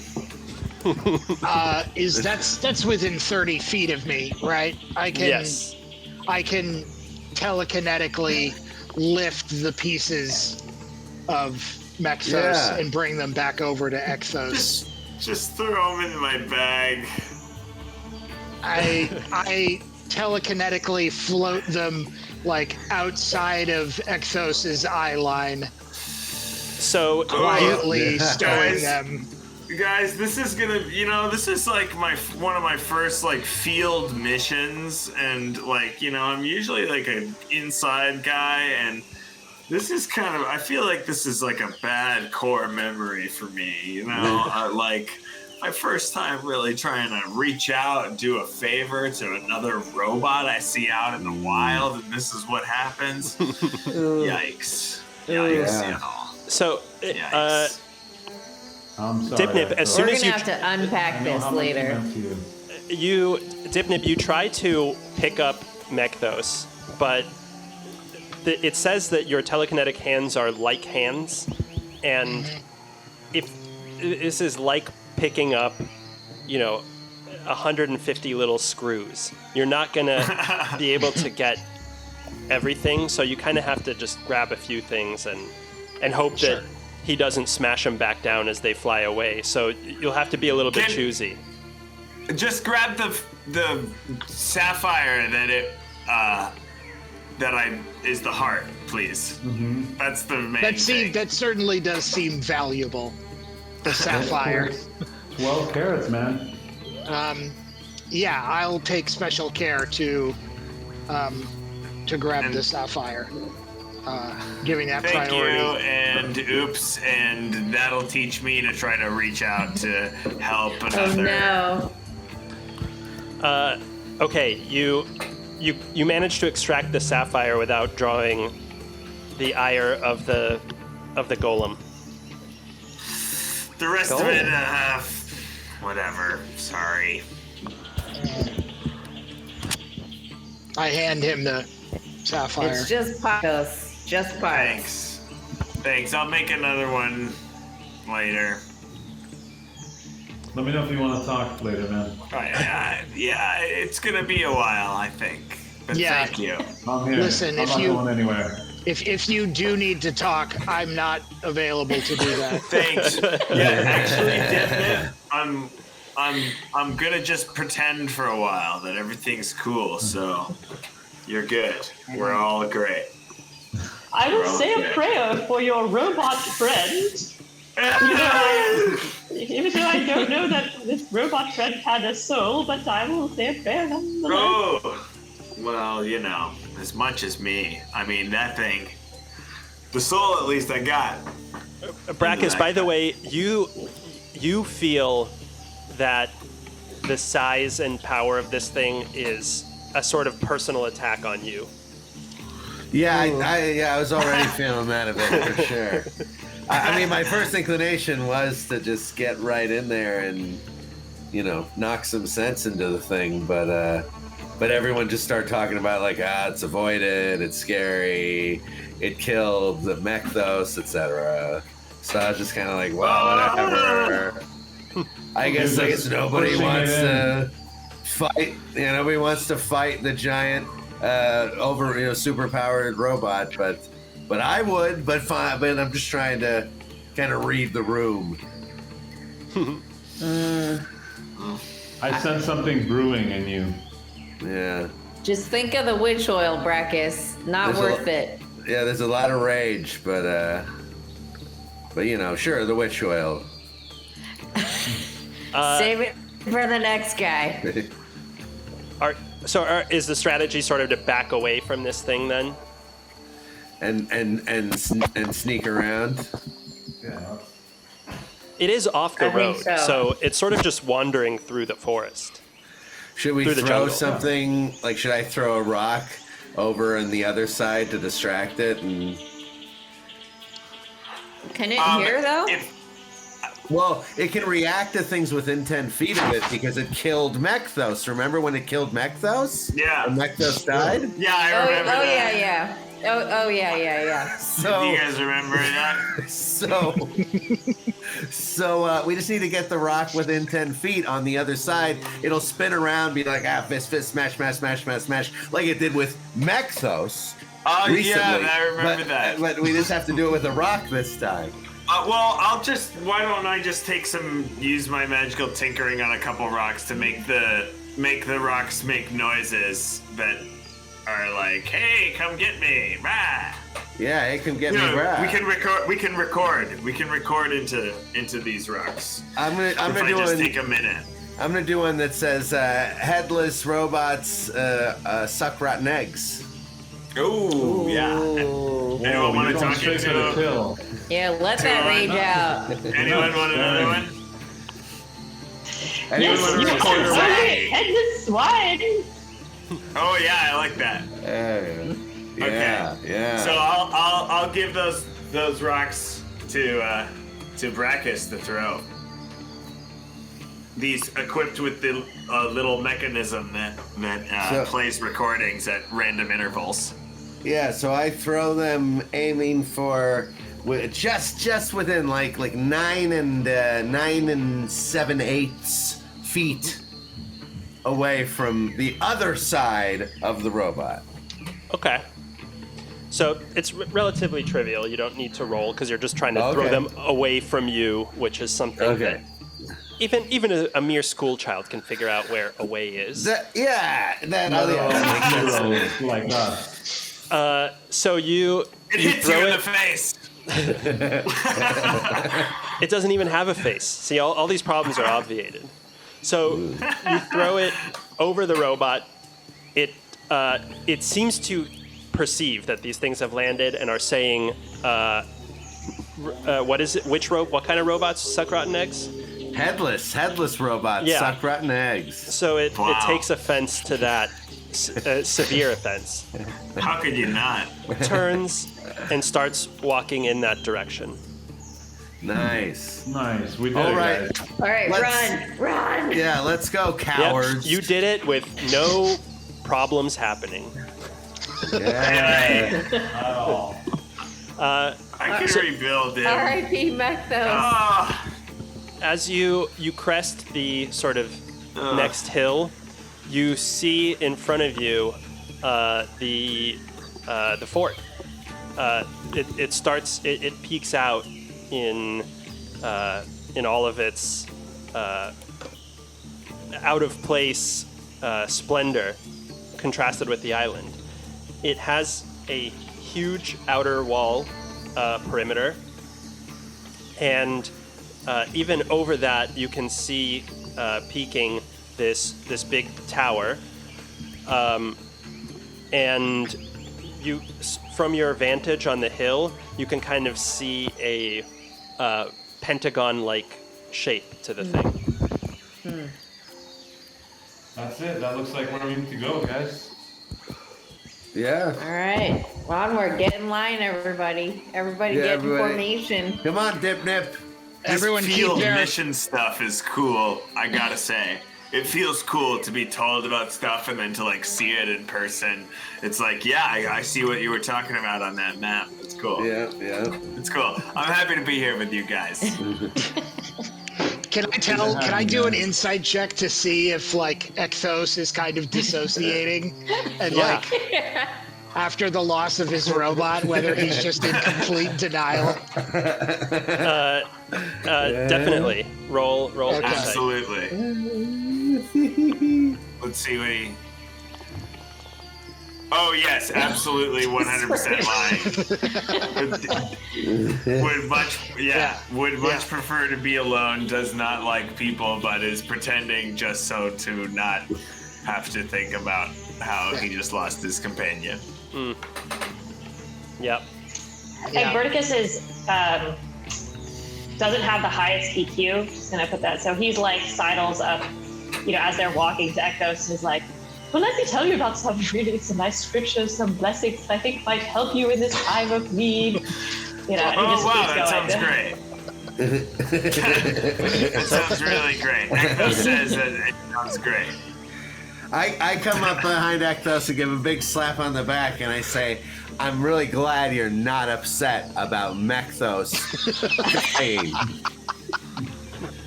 Thanks, man. Hey, take care, buddy. I'm gonna keep marching. Yeah, that's great. But what's your approach to the fort, if you have one? Where are you going to go and how? Oh, right, the fort. Let's go around the side and do some reconnaissance. We gotta go where that X on the map was, right? That vulnerable, the supposed vulnerability. Oh yeah, the vulnerability. Let's go to that. That bottom left of the map, kind of where the X was, if I remember correctly. The little butthole That's how of the helpful I Pentagon. am at cartography. Yeah, let's strike at the fort's butthole. Let's go right up the butthole. This is the military strategist in the group. So you arrive at the fort at the where you think the X is, under cover of evening. Ain't that the... That's the butthole.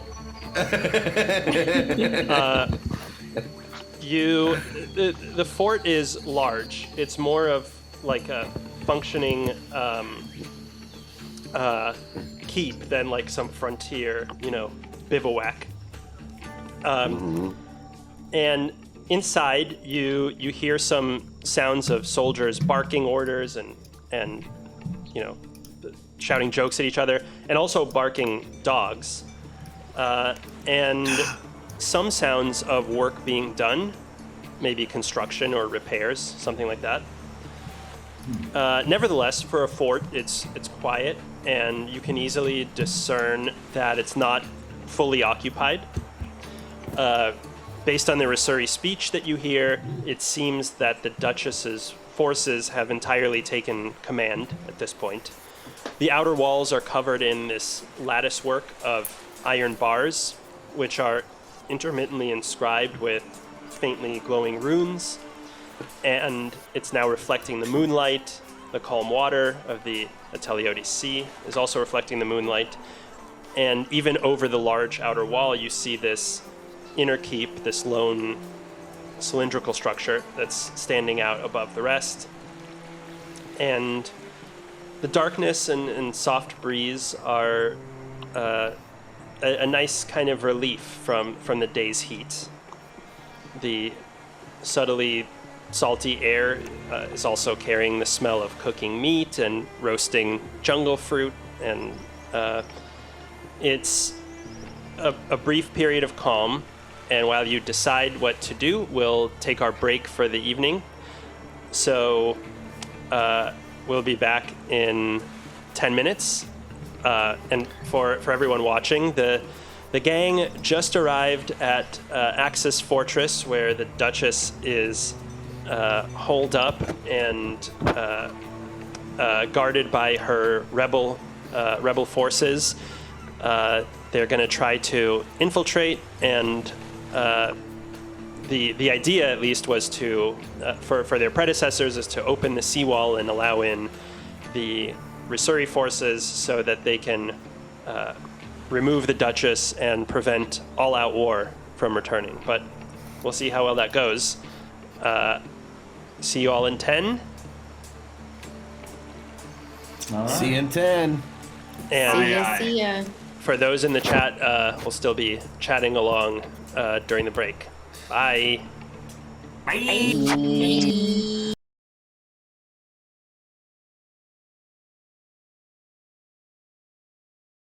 Oh no, Oh, there he is.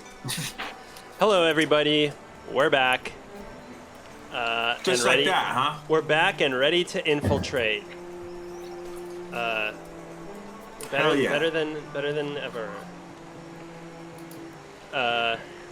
Yeah. So, as we were saying. Gesundheit. Oh, bless you. Gesundheit. I tried to mute it. Say bless you, God. Bless you. May the saints bless you. Say bless you to your creation, Lord of all creation. Blessed Alec. Bless you. Blessed are the sneezers.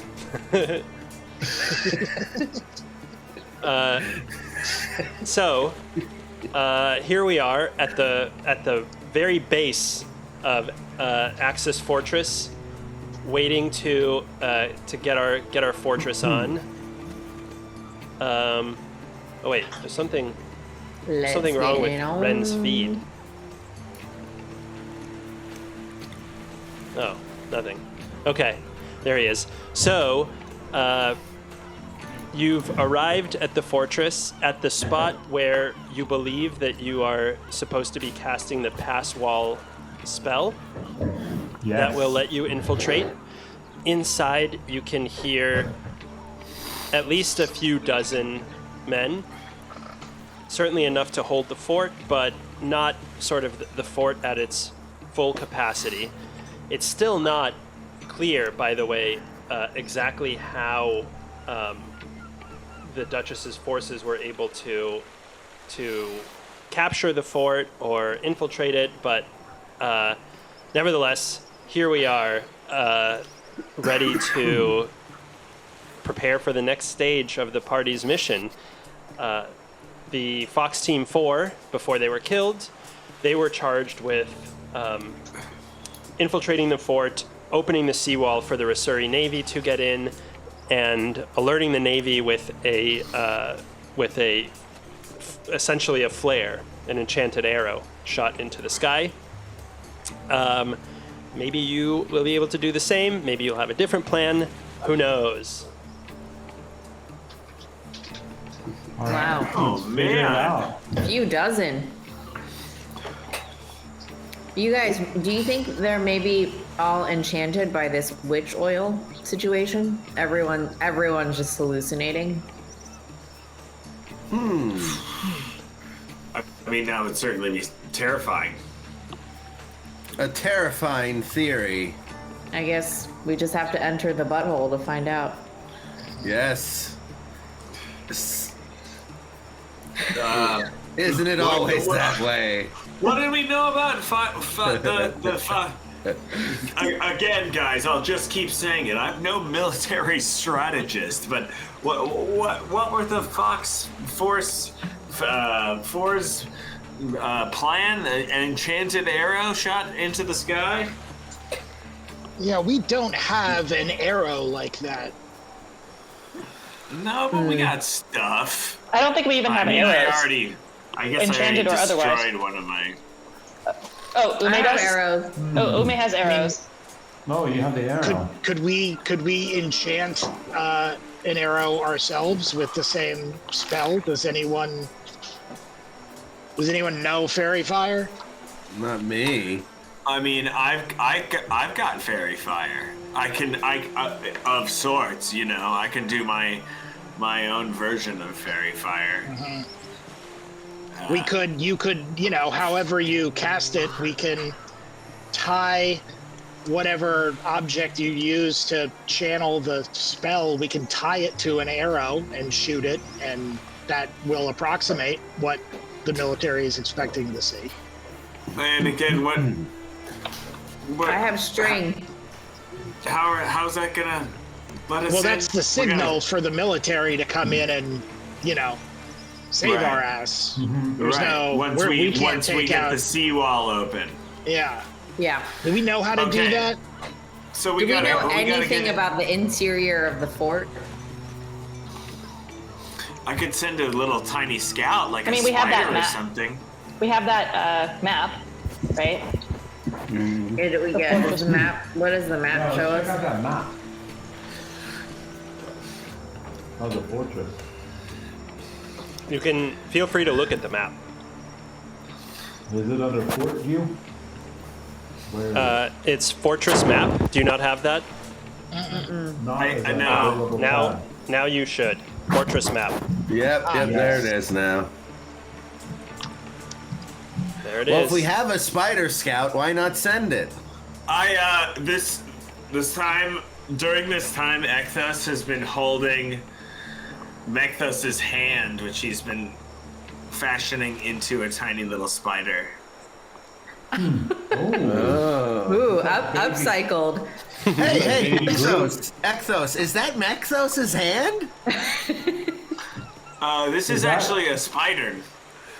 Oh, really? Because it looks so much like Mekthos' hand. I remember it flying through the air, like severed, like right after Mekthos was smashed by the fist. That hand was like, whoa! It like flew right through the air, like a shooting star. You're right. Thank you. You're right. It does look a lot like that. I felt like I was right. It's nice to... cool that you turn it into a spider. Way to make make lemonade out of lemons. Yeah. Way to make lemonade out of lemons with Mekthos' death. It looks like an Arachthos. Exactly, yes. This is Arachthos. I recognize him back from the Bureau. Eugene, should I do a stealth to send him in? You're going to send him over the wall? Yeah, I want to take a look on what we're going to deal with. I mean, yeah. Sure. You can send in the spider. I figure he's small enough that he would be unnoticed.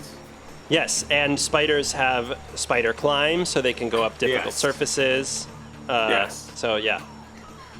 And good stealth. So, would that be stealth, just regular stealth, or would that be advantage or anything, or? You don't even have to. I mean, he's a little spider. Nobody's gonna. He's a spider. Here he goes. There he goes. And so Ekthos has got his goggles on, so he's like wired in, looking through the spider's eyes. Yeah. Okay. Trying to check it out. See if. All right. So.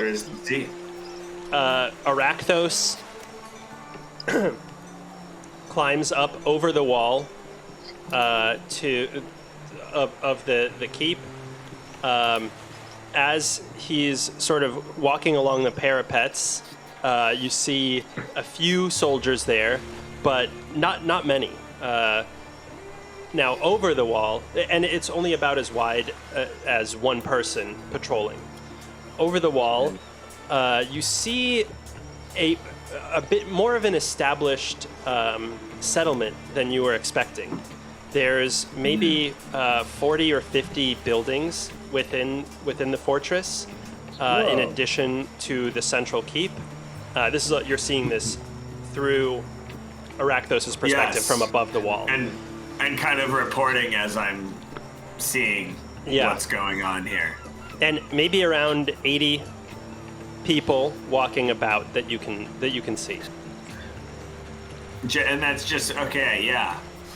So 40, 50 units, around 80 in there, guys. Jeez. 80 people. So what the heck? We gotta get this wall open and send the signal out. Do you see anything that looks like it could be like a control center where we might need to go to activate the seawall? Yeah. Is there any sort of anything worth noting besides just these regular buildings and people wandering around? Any sort of thing like that? I'll annotate the map here for you. Excellent. So you see a lighthouse here that is sort of the largest structure along the seawall itself. Okay. That's my only annotation for now. Yeah. It seems to make sense that the controls for the seawall would be in the proximity of the seawall, yes. which I assume to be sort of From at the very everything I top know of the about pentagram. efficiency. Does the spider, makes sense. does Arachno see, like, could we conceivably sneak along the wall of the, like, I can't- around the perimeter to the lighthouse? The whole way around the outside? Yes, but at some point, Ekthos would lose the ability to communicate telepathically. Yes. That point I would think be it's- 100 feet away. I think that, Okay. yes. And how many guards are on the wall? Only 4 or 5 that you can see. It's a Okay. real skeleton crew running this fort, but they seem to have captured it nonetheless. Well, do we want to try to... Yeah, so that's the situation, guys. I mean, what was the deal with the spell that we had? We have a pass wall spell.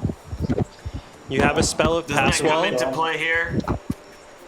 Which of you guys That's right. knows how to use pass wall? That would be me. I could cast an action to use a spell, and when I do so, a passage appears at the point of my choice that we can see on the surface, and it lasts for an hour. It creates an opening that's 5 feet wide, 8 feet tall, and 20 feet deep. So what you're saying is that the fort's butthole is meaningless. So, We never needed to find the fort's butthole. You could make a fort butthole wherever you want, whenever you want. Well, normally, if there was plating, gold plating around on the surface, you can't. If it was a gold-plated right. butthole. But That's right. This This fort is not gold It's plated. not gold plated. The butthole is not gold plated, so. Yeah, so this fort is just a bunch of buttholes waiting to happen. So the only question is, where do we want this fort to have a butthole for us? Well, right at the X, because I think there is gold plated everywhere except for What? X marks the butthole. The That fort was is the gold intelligence plated? that was provided to us. Oh, Not I necessarily didn't know. gold plating, but gold enchanted gold however, filigree around there's a the lot inside of of the people walls. in there. There's a lot of people in there, guys. what if we stay on the wall and if it's about 100 feet, that wouldn't take us That's- that long to traverse. That's what I was wanting to do. I will say that walking over a wall is not especially difficult for me because I can walk on walls. Well said. Also, yeah, you can fly 6 seconds at a time with those comfy slippers you've got on. So Yes, well, I can fly 6 seconds a day. oh, per day. All right. Good. So lead the way, Dip Nip. Walk Well, up the wall. all we need is, someone to open the seawall. So, but I just fear that if we, use pass wall and get through, that we'll be in great danger. No. Yeah, if we all just cram right through the butthole, I don't think it's the best way to go. Well, isn't the plan basically use the pass wall and then shoot the flare to let the Rasuri Navy know that they can come in and... We have to open the gate though. Yeah. Just gotta get. So this spot on the map, X is where we are, or X is where we put the pass wall? X is where we put the Yeah. pass wall, but then we have to open the seawall that is circled in pink. I Well, see. We can one We can assume possibly. we assume that's where it is. That's our best guess.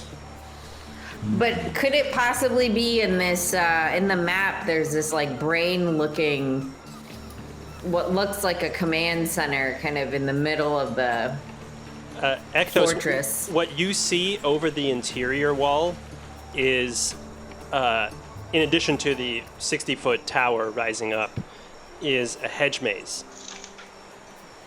I feel Oh, like hedge maze always a bad idea. Those things suck. Yeah. But Does also, the aren't we Rakdos supposed to over be? here? Does Arachthos overhear them talk about where anything is of interest to us? I mean, I don't believe him to have particularly keen hearing, but is it? Well, you have telepathy with him, right? I don't think that spiders can hear. I can see. Yeah, I have a sensory connection to him when I've got my goggles on. But yeah, he doesn't have. I don't think spiders hearing. have ears. I didn't have time to build that. Have you ever talked to a Gotcha. spider?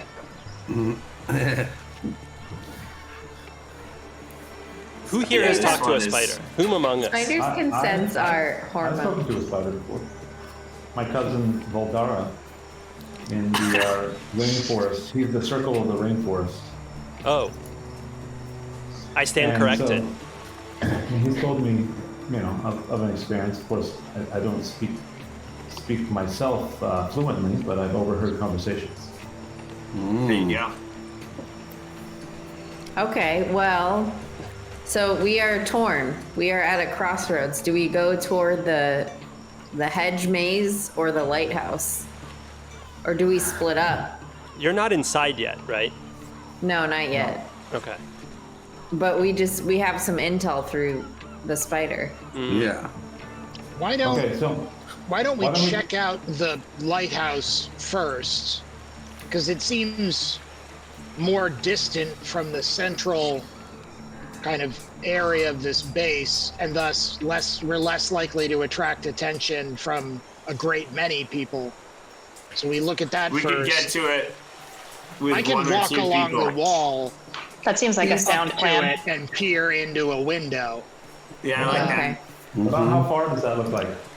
There is People. also, like, on this map, it looks like there is a road that leads to another part of the fort. Like do you guys see that? It's like along the coastline. But who among us could get up onto this wall? I don't know if I could. I mean, I have my slippers. I can can- give the golden icon to someone else. It doesn't require attunement. I don't believe. And Oh no, I it could does. send It a does. robot up there as well. Just Well, we would. to make sure I'm not, I haven't sort of miscommunicated it all here. 80 people is, it's a fair amount of people, but it's also enough such that not everybody is going to have complete familiarity with everybody else there. I see. So we can get around in there. You might be able to try. Except for like a minotaur and etc., right? Unless you think of a very convincing story. Yeah. The Duchess is quite impressed with the military prowess of minotaurs, I hear. Just so I understand the physical, like what we're dealing with. There's the wall. We know there's a vulnerability, or the missing gold plate area. You've been told that you've gleaned that there's a vulnerability. We've gleaned that there is. We're hoping that. So by using this spell, we will. Does something open up, or are we suddenly able to like walk through? Yeah. It onto- just basically creates an opening. It creates a hole. It creates an area of no wall where there used to be wall. And that was the plan for the other folks to go through. I mean, Okay. we saw They where should have ended up, called but- it. They should have called it that. No wall where there used to be wall. Then we wouldn't have all this confusion. That's right. Yeah, pass wall is Damn not really. You're not wizards. passing through a wall. You're passing Yeah. through no wall.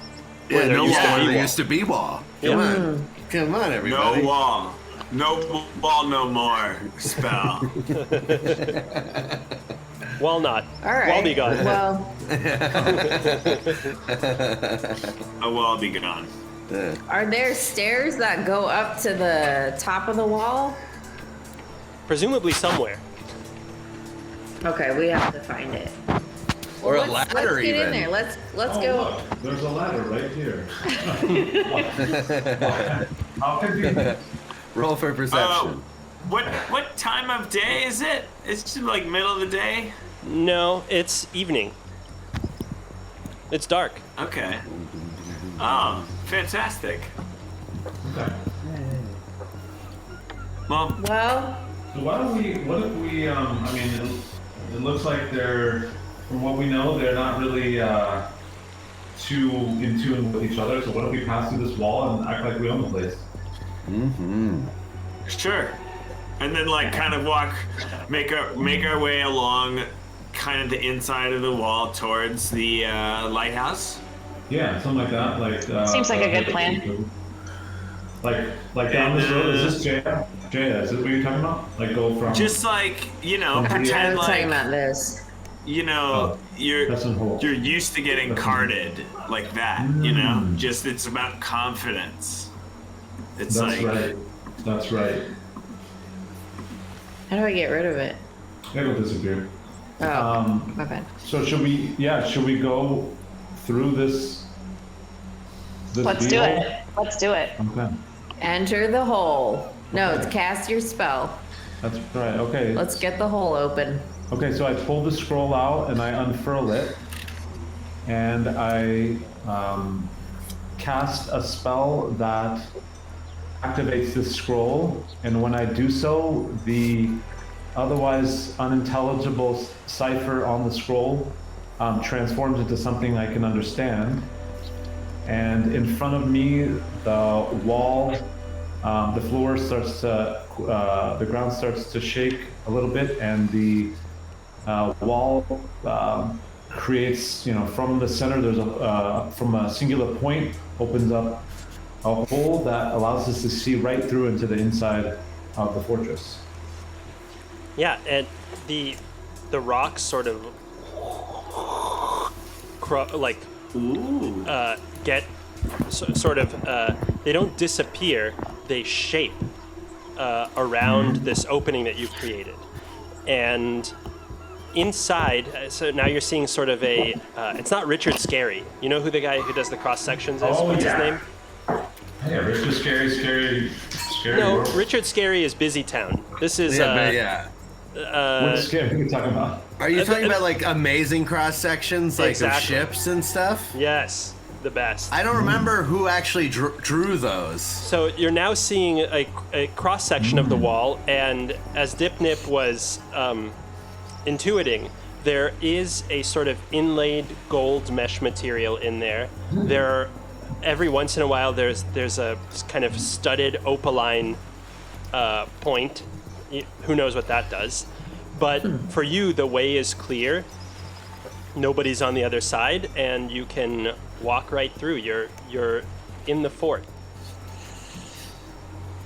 yes. I Woo! We did it, guys. got In a the strange feeling about this, guys. In the fort, I feel safe. So, I would say that to walk around just to walk around without the sort of purposeful kind of exploration or something, or trying to infiltrate any particular building, as an initial step, everybody roll a stealth check. Can I should have disguise self at 3rd level as my tiefling. Okay. And I was gonna try to take the form of one of the guys that we saw on the path that we dropped into the Ooh. Yeah, river. you are definitely gonna want to. So yeah, you're Not right. be a You should tiefling. have, with your bloodline, you definitely get disguise self at 3rd level, which I will add to your yes. spell book, and also yes, you. It's a good idea to not be a tiefling here now. So that's what I'm doing. And now, what did you say? Stealth check? Yes, everybody stealth. Okay. I'm going to use my memory of 1,000 lifetimes to give myself proficiency in stealth and then add a 1d4. I rolled a 1. Okay. Dipnip, good job. Oh no. Clearly, other than Dipnip, we are not a stealthy crew.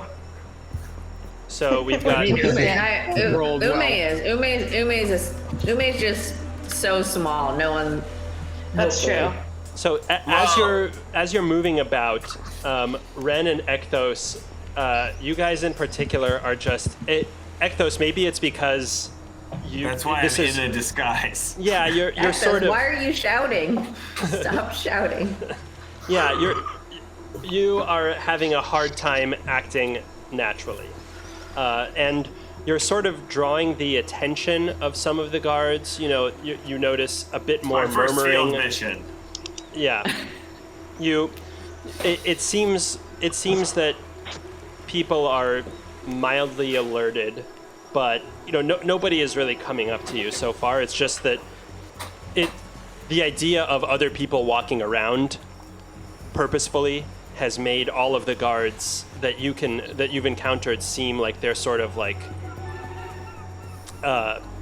just where they were relaxed before, they're now feeling like they need to be a little bit more alert. Should we scatter? No, we should probably just keep walking the way we're walking, right, at this point. We're incapable of breaking our line formation, so... I know that this is something to be improved upon, everyone. The playing it cool aspect. Working on it. Ekthos, it's okay to have PTSD. We all miss Mekthos. That's true.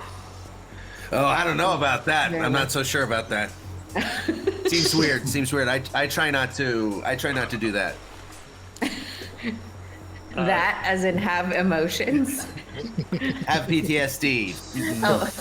Oh, yeah. It's like you gotta be tough. You gotta be tough like nails. You gotta be strong and just tough. Bury it. Exactly. Just push it.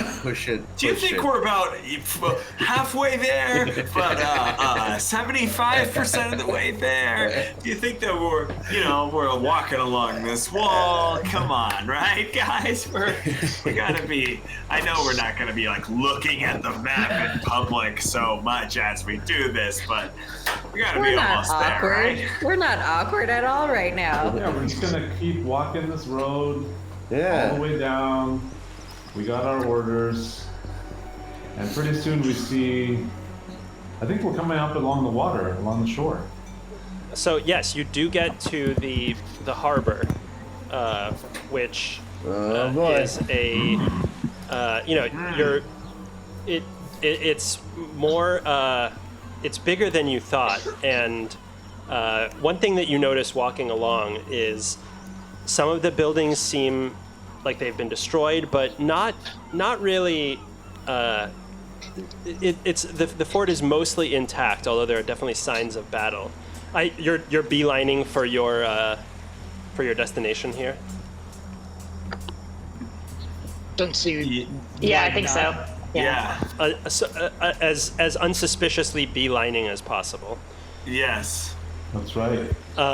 So yeah, you get to the harbor. It's one thing that's immediately notable is that there are a few sort of shipwrecks in there. Seemingly the Duchess's forces kind of sank a few of the boats, and the seawall is closed, and you see the lighthouse ahead of you. Let's go for it. Yeah, to the lighthouse. Mm-hmm. As Virginia Woolf might say. Exactly like Virginia Woolf. Yeah. I love that there's this like walrus, this minotaur, and this like lizard, and they're like walking like nothing to see here. It's all fine. Well, Reeser is wonderful view. Reeser is multi-ethnic. I mean, it just is. So. Okay, so you, as you approach the harbor, you do get the sense that folks are are more on alert here, and just something tells you that you're going to have to be a little bit more on guard. So let me move you guys to. I'll move you to like the sort of the front of the gangplank, but it's not. Let's assume you're not here yet. So in front of you, you see sorry, not the gangplank, the seawall that you're. Let's say like you're walking on top of the seawall, but it's not the gate that opens. It's the wall that gets you to the gate, if you recall from the map. Yeah. So you see a ship in the harbor below, which is being searched. There's at least 2 folks on there that you can see. There's also some lights, some gas lamps that are scattered in front of you. And under each, roughly, is standing a patrolman. And in about, I think this is about 150 feet ahead of you is the lighthouse itself, and a huge beacon is shining out of it. At this point, as Egberticus pointed out, you're not going to be able to just walk here, scot-free. There's going to be some. You've never seen a walrus before. So, at this point, you need to decide on an approach. Okay, so we can say we're getting some tools. We can say we're the mechanism crew doing an inspection on the gate opening and the light motor. That's the best I got. I would say also that the more visually exceptional members of our party might be explained away by describing them as security consultants. That way, they're sort of out of the box appearance and thinking might be put on. Kind of amphibious people. Yeah.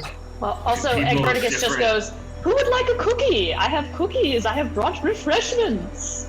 There's that as well. Yeah. Okay. Who does want a cookie? So Works every time. Don't worry.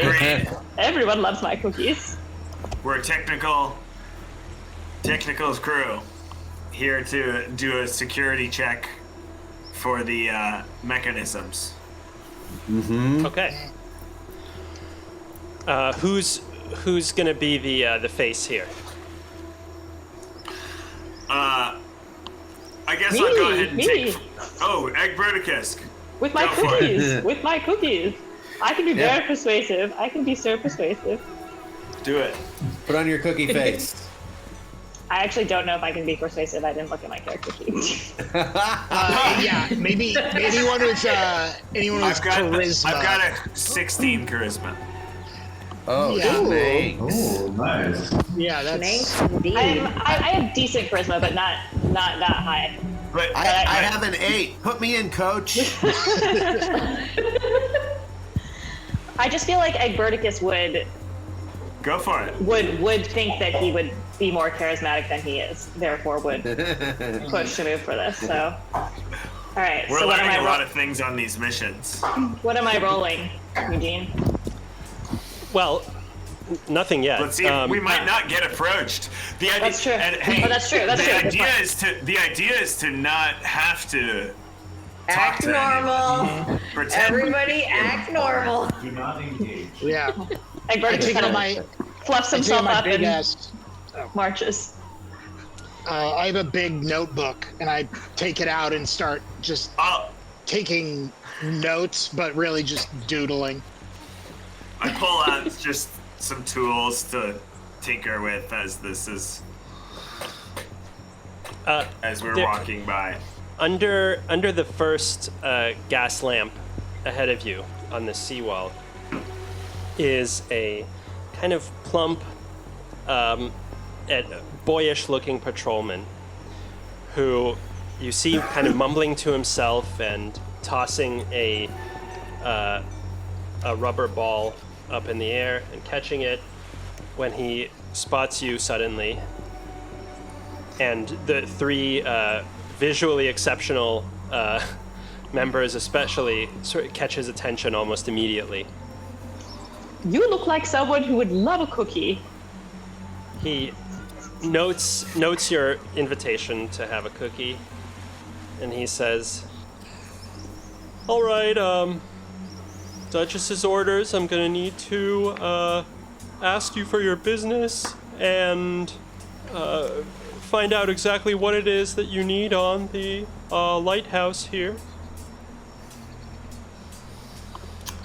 This is we're the correct security team. Ethelyn's having us come in to kind of do a security checkpoint. We're checking all the different mechanisms to make sure that they're gonna withstand all the erosion from the water and the whatnot. You know, these big gates have a tendency to break down. The motors on the light also.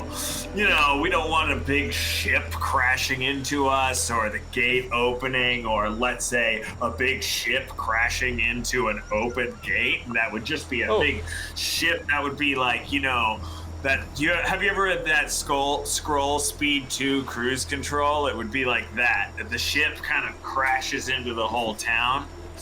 Anyway, point is, we're here to make sure that doesn't happen. So if we could just get through. Sorry, I don't have any sort of official papers, but you know, we're all here to. I can't. And of course, look at this. Come on. And of course, we're here to check on read. you. We know that you're busy and you're stressed, and you've been working here for so long. So we are also here to just make sure that you have a cookie and a nice dinner. Yeah, you know, that sounds right, sir. But let me call over Steven.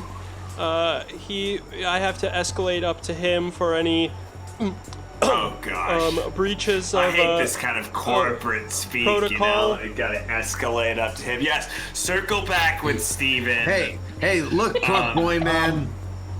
You're just gonna make people angry. Just let us through. You're gonna bother people. They're gonna be mad at you. Don't bother anybody. Just let us through. It's fine. Steven, you're the one who's in charge. Don't worry about Steven. We don't. He's such a bore. Before he heads off, Steven will hate you for asking.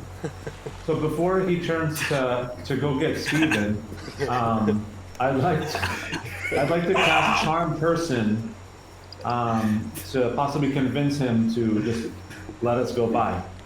Ooh. But remember Okay. that he'll know, right? So- Afterwards? He'll know in an hour. Everything will be over in an hour.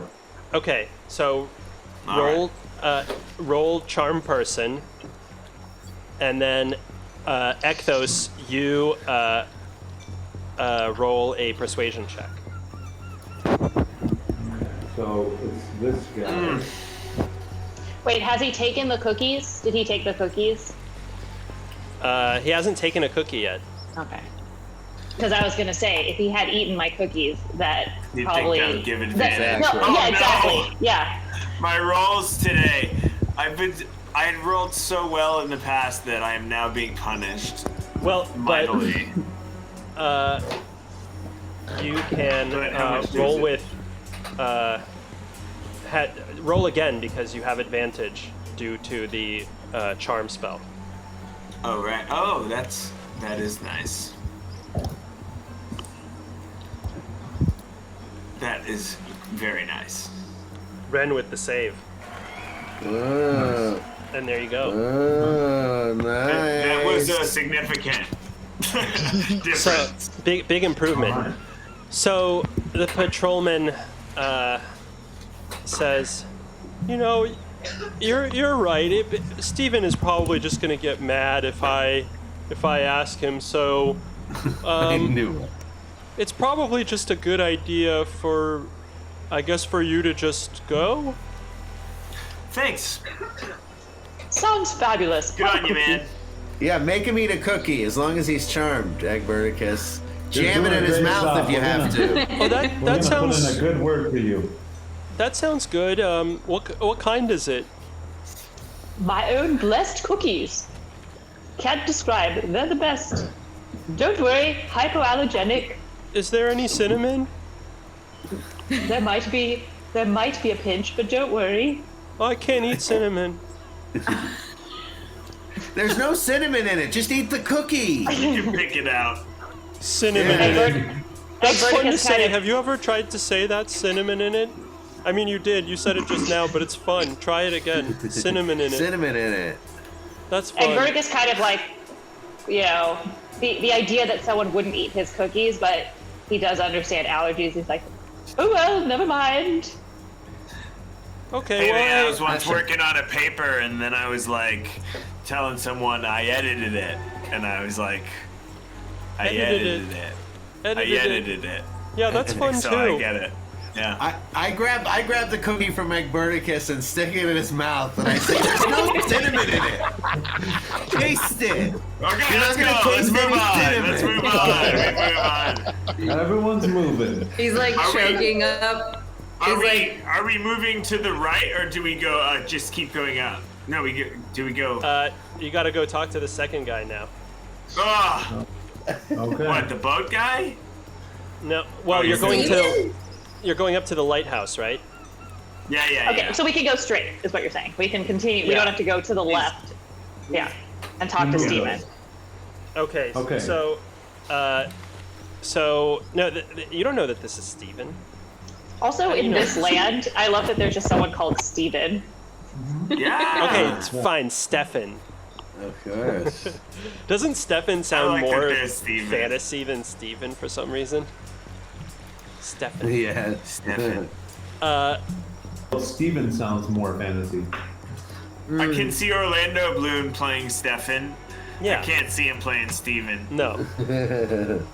That's like Willem Dafoe. Instead of William, you mean? Oh. Yes. So, up ahead of you, Instead you of see. Willem Defriend.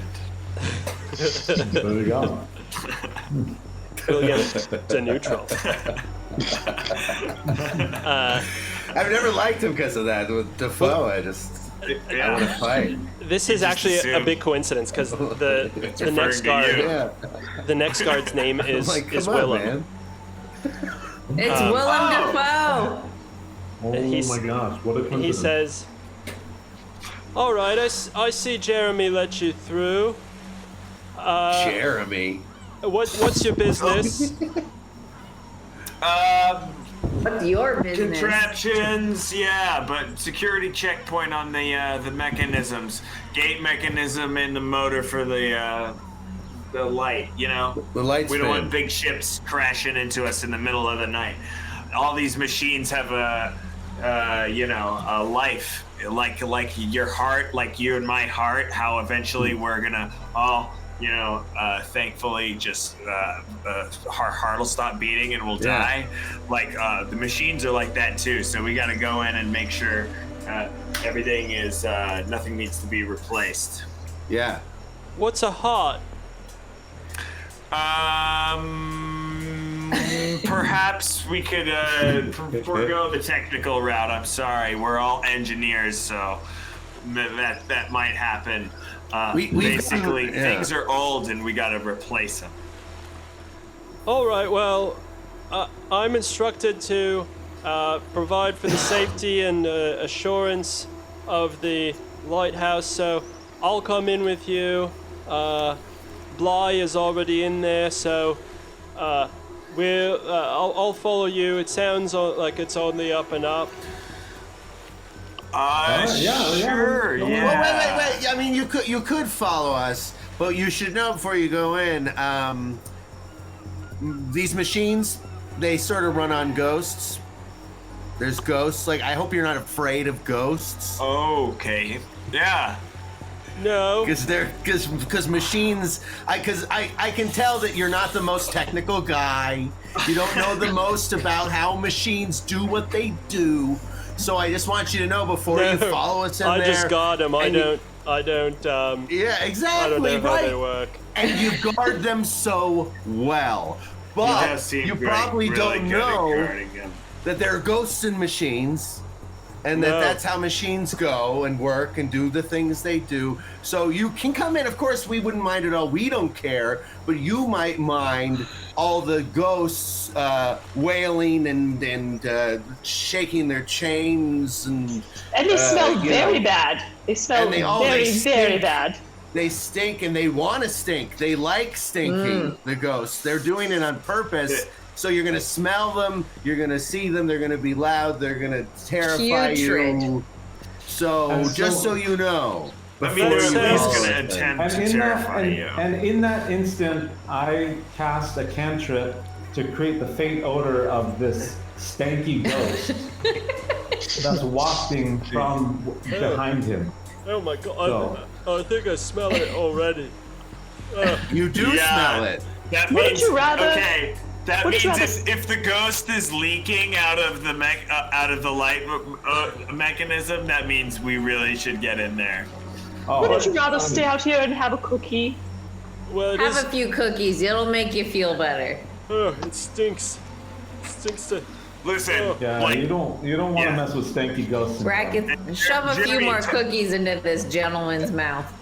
Yeah. I couldn't possibly. And honestly, like Steven told us that we should just go do our thing. So, thanks, man. It is my job. Steven loves us. Look, I'll be over here. Just go ahead. Go ahead. Woo, fantastic. Thanks, you made the right choice, man. And we'll Enjoy get rid of that cookies. smell real fast. Oh yeah. By the time we're done, all these ghosts are gonna be they're gonna be walking single file. They're gonna be perfect machine ghosts. We ain't afraid of no stank. Yeah. You lot are right smart. I don't know how you do it. All right, we're in here. There are ghosts in our brains that make us smart. Okay. Brackets. Okay, all right. So you move up ahead. Sorry for the smell. There's another guard over here that is sort of keeping watch, but he actually doesn't pay much attention to you. So there's a. That's right. The structure is now standing above you. There is a room in front of you, which seems to be sort of detached, and then the tower, which is actually leading up. So, go on in. Should we check out if the controls to open up the wall or this room here before we head up? I really hope it's in there. Yeah. All right. Can we move forward? Do we get some? Which direction is that? Well, which way are you going? So I can only see, I think, 10 feet. We want to head to the room, the detached room. Okay. So you open the door, and you see a smaller room on the same level as the seawall, with a mechanism. Yeah. Okay. All right, This is a very Resident Evil looking mechanism, Eugene. Good job. Very promising. How do I want to see. So, shortly the door opens, and downstairs walks a single guard, accompanied by someone in sort of more formal robes, and on his shoulder a tiny dragon-like creature. Oh. And they say, well, not they. The guard says, "All right, who let you in here?" Steven! Yeah, who let you in here? Steven, Jeremy, honestly, who hasn't let us in here? That's kind of the point. We're testing all the security systems and all the mechanisms. Steven has no everything's control. Getting a little bit rusty here. This is highly irregular. I'm just wondering why you need to be in here right at this moment, because we're just going to be in here. We just need to test a few of the mechanisms, and then we can be on our way. So do you think that you could take whatever business this is and perhaps delay it for, I don't know, maybe an hour? The one in formal robe speaks up, and he's like, I demand that you exit this building at once. This is not under your purview, and I have sole domain over the lighthouse.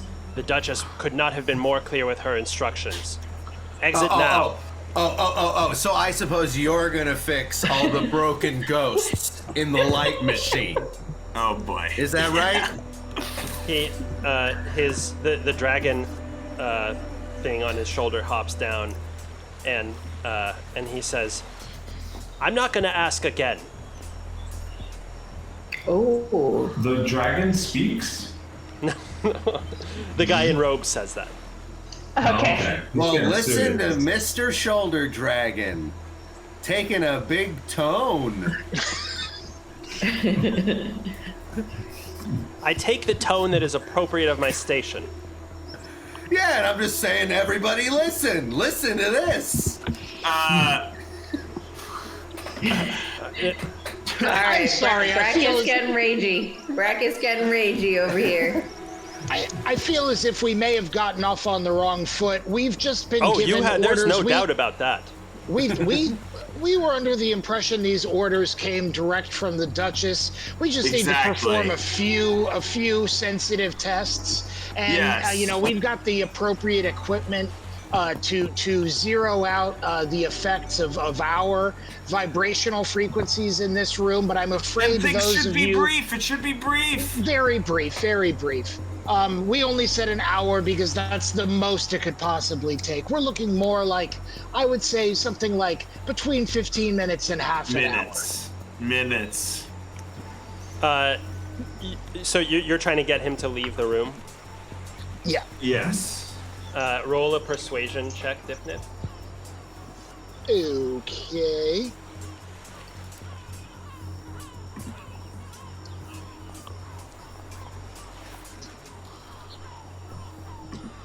He says, again, the one in robe speaks up, and he says, Nice. I'll stand here watching. Right here. Just behind here. Okay. Yes, back up, Xander. Okay. Excellent. Xander. Fantastic. Wonderful. Okay. Egberticus, Okay, great.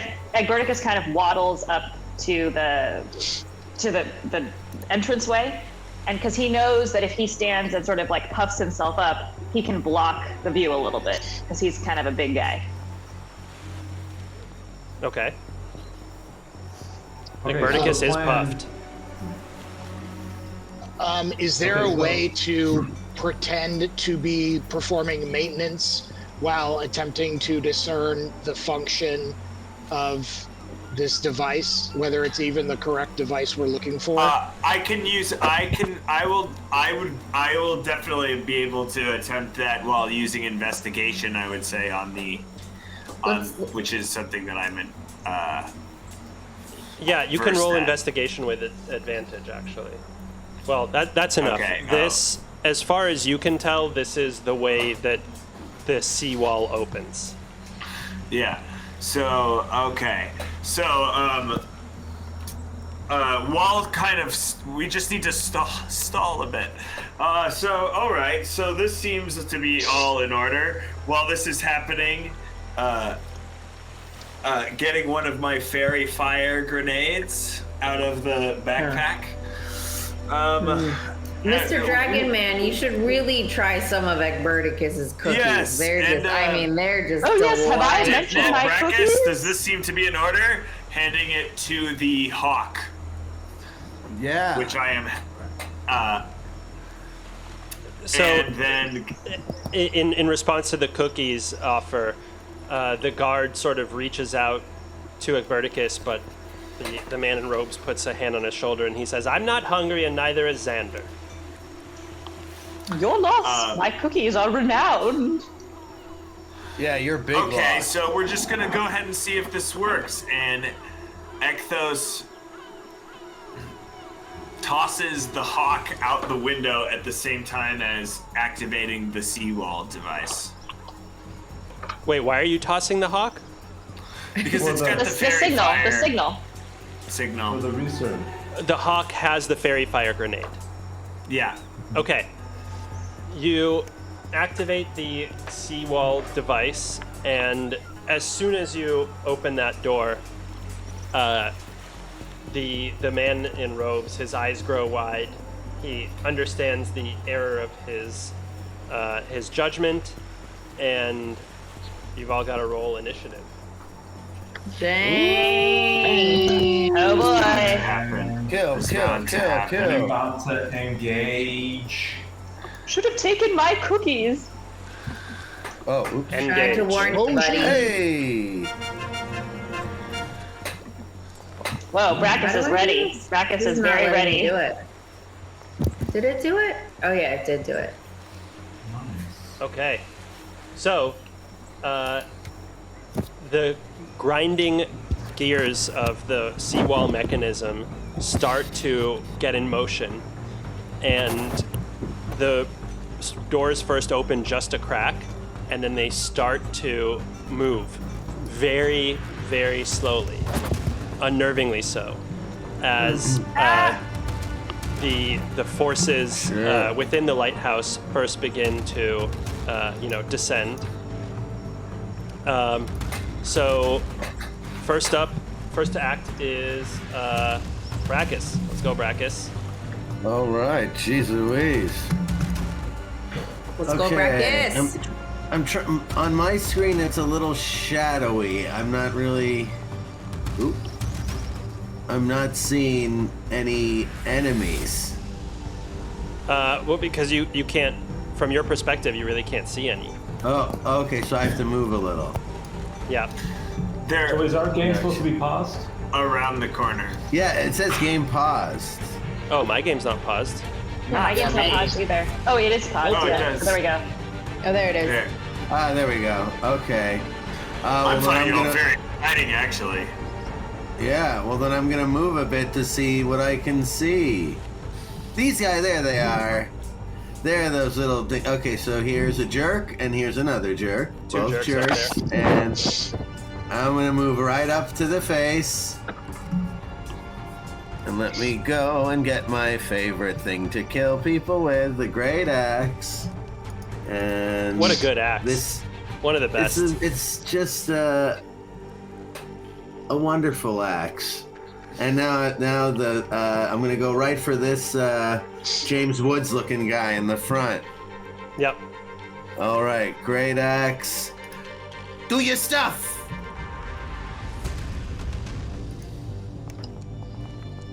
No. Oh! Not so good. Ouch. Curses. Not so good with the great axe. Curses. Oh, so, but that's it, right? That's it. You tell me, dog. Wait, sorry, the music just boosted up. Okay, now I can hear you.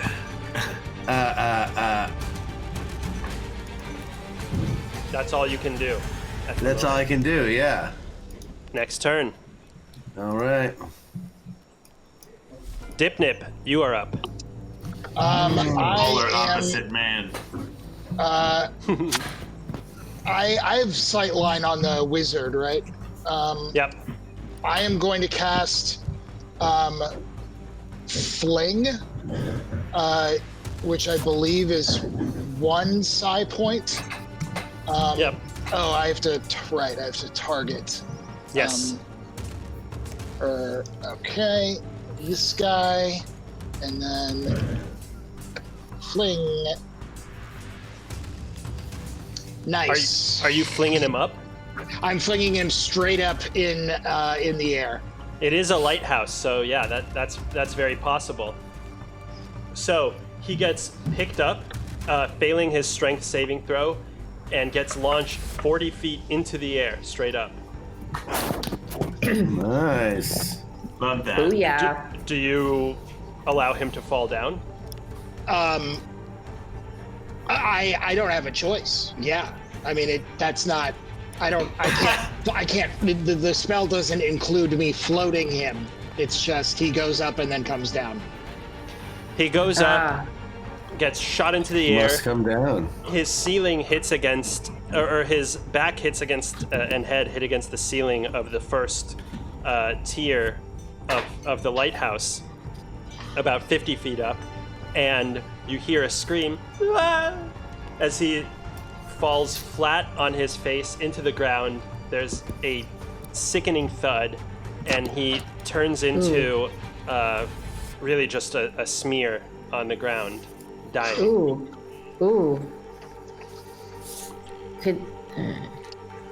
Love it. Not good.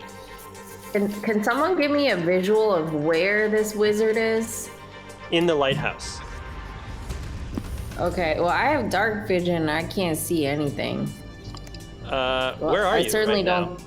I'm like right a next to door. Dipnit. Oh yeah. Well, it's because you don't have an angle into the lighthouse. Okay. There's like a little door, yeah, Got it. up the Got stairs. It. Got it. Okay. Yeah. Okay. So, are you?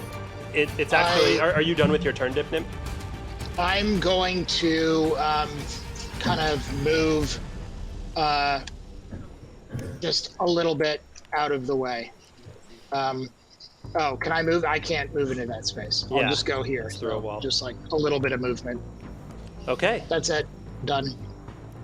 Ume, you're up. All right. So I'm gonna need some visuals here. So I'm gonna move up next to Egberticus. Yeah. Oh, okay. I see what's going on. And now you can see the bloodstain of the wizard, his little Damn. dragon pet behind him, and the patrolman standing in front of him. Standing in front of the smashed corpse. All right. I guess I'm gonna try shooting an arrow.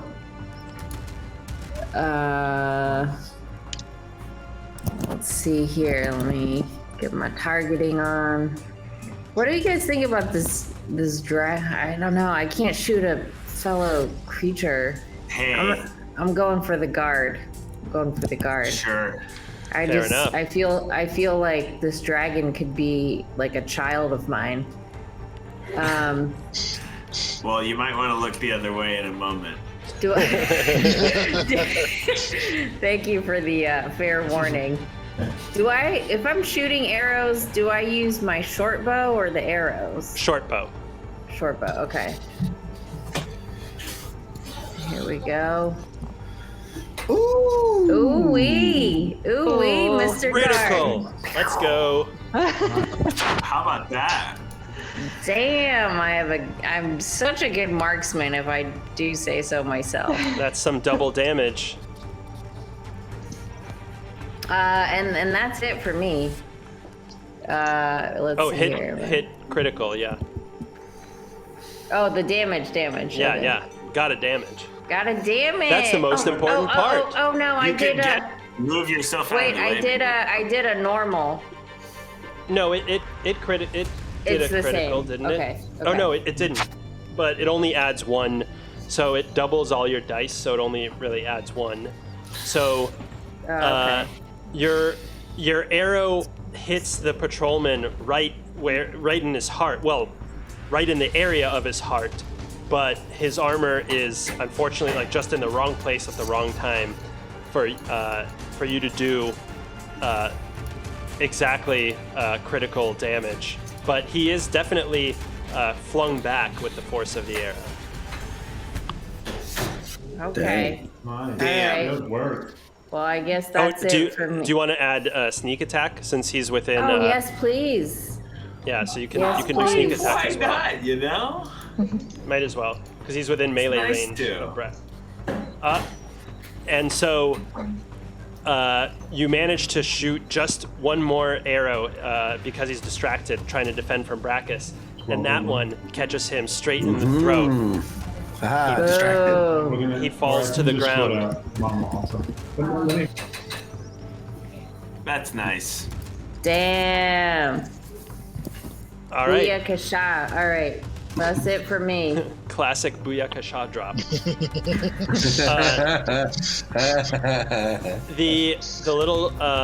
The little dragon is it Uh-oh. seems to be sort of at a loss as to what to do without its master, but clearly feels threatened. It flies up to Brachus and bites at Brachus. Actually, it uses its tail to try to sting Brachus. Ooh. No. If only I could tame this little dragon to be mine. Now, Brachus, you'll need to roll a Constitution Ren might be able saving to do that. throw.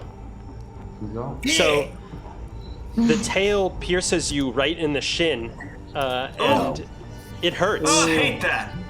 But Ow. you feel a sort of a numbing sensation start to grow from the site of the sting, but Oh, no. it seems like your body has managed to neutralize the poison. Oh, good. Very Thanks, good. buddy. Ekthos, your turn. I'm proud to hear it. I'm gonna go ahead and activate that fairy fire. Yeah. Oh yeah. Calling the cavalry. Set off those You're- fireworks. I have no first available spell slots. That can't be. Why not? Oh. Can't that be? If you have higher spell slots, you can always cast it using one of a higher level. No. I don't But think actually, I do. so you had used Fairy Fire once and Magic Missile once, so I think you should have one more spell slot. Yes, that is correct. Okay.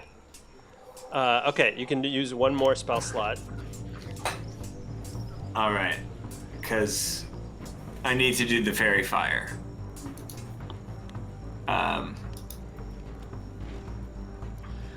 And that's to set off the alarm from the hawks. The hawk throws the grenade Yeah. to set off the fairy fire. So the hawk lets go of the grenade in its talons. The sky explodes in brilliant, twinkling light, and the you have to assume that the Risuri Navy saw the symbol as the gate continues to very, very slowly creep open to allow them to sail into the port. As a bonus action, I activate my defensive field and go ahead and. Oh wait, what? Oh, To get temp HP. yes. All right. Wait, it's saying that I should have that I'm It's affected by rolls? the fairy fire, and I need to do a saving throw. Oh, I'm so sorry. The fairy fire. I guess Ow! got put on us, but It doesn't I'm hurt able you. to. Yeah, I'm able to not have fairy fire affect friendly Okay. people. So we can. That's good because I definitely failed that roll. But Yeah, I definitely it rolled wouldn't a have been one. on us anyway. That was a mistake. Apologies. That's untoggle it from the on the from friendlies. hawk. Yeah. Yeah, apologies. Okay. Cool. So defensive field and move into the lighthouse, I guess. Well, the dragon is in the way, right in front of Brachus. So I guess you could move this way from Brachus. Like you could move to Brachus's diagonal side. Actually, I want to stay safe. I'm gonna Okay. I'm gonna hide in the corner. All right. And my beep and my turn. So, right up next to you runs the guy who was standing outside, more nonchalantly. Ren, you hear him just behind you, and all of a sudden he is there, and stabs at you with a spear. Ren, the spear, he jams it into the side of the door just as you're about to close it, dealing 3 damage, and that is his turn. Egberticus, you're up. Okay, so Egberticus is going to go over to this patrolman. Wait, come on, Egberticus. Oh, hold on.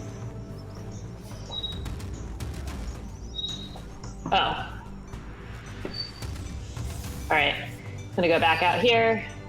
He's gonna just hit this guy with the sensor flail. Nope.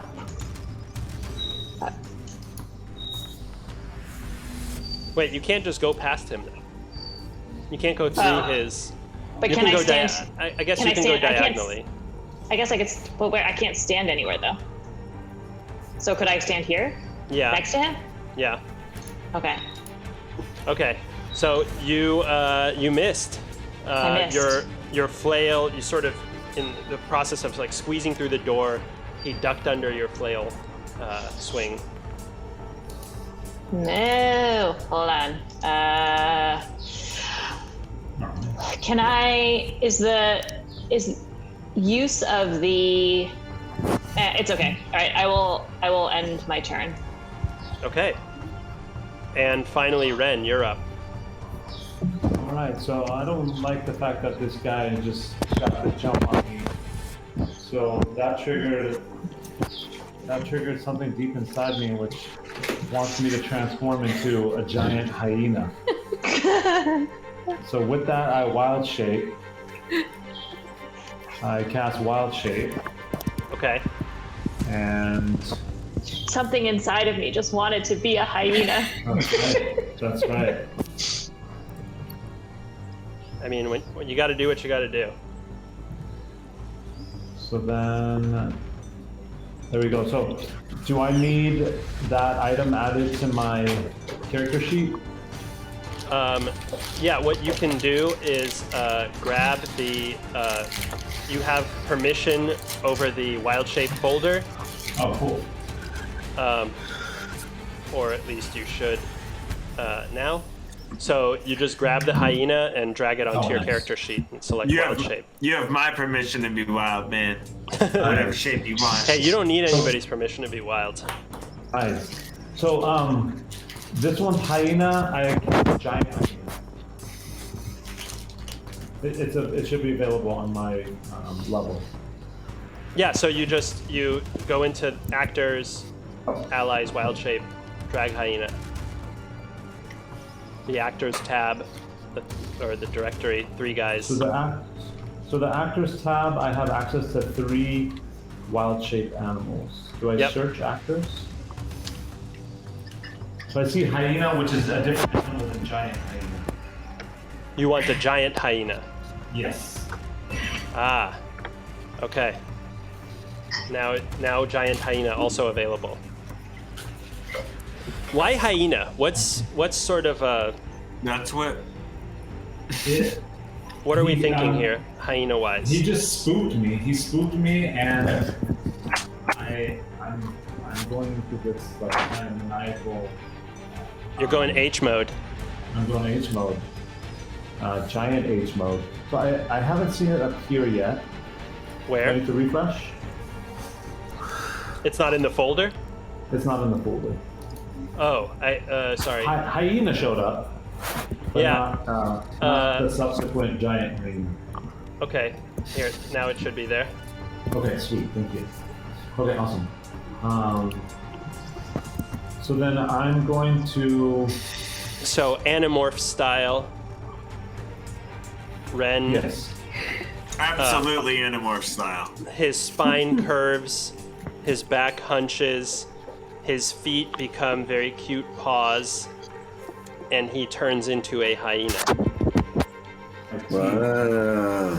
And my With cute paws and feet all that. become terrifying. So I turn on this guy who just got the jump on me, and I take a giant bite out of him. Here, let me target. Wait, did you? How come you don't look transformed? Yeah! Didn't it? Yeah! Are you transformed? Oh, Just a Fuck, cute, Ren. just a cute I have a hyena. sheet, so the hyena. how do I actually turn it on? Just drag it. Oh. Let's make this happen. There we go.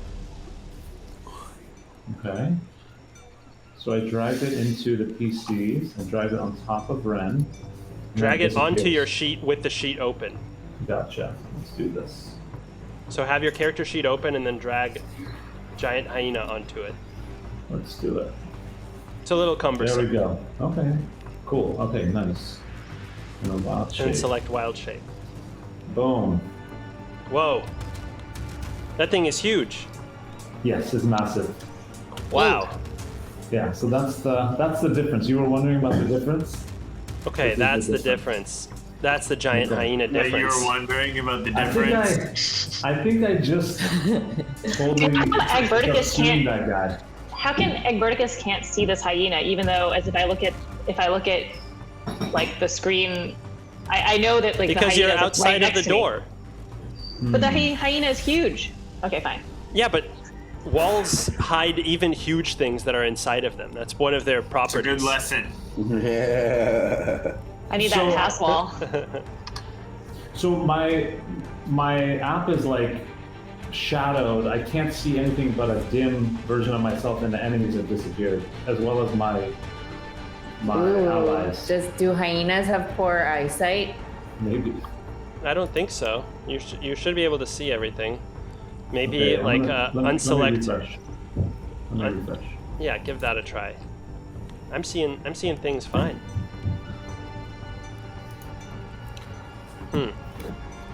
Here we go. Let's reload it. The walls continuing to ka-chung, ka-chung, ka-chung, sort of open. Okay. Okay. Uh-oh. We're coming back here. Slow clinking of metal. Okay, so I see a zoomed out version of the ship, and I still see when I zoom Jesus in. Christ, that's a When I big zoom in, I hyena. don't see anyone else.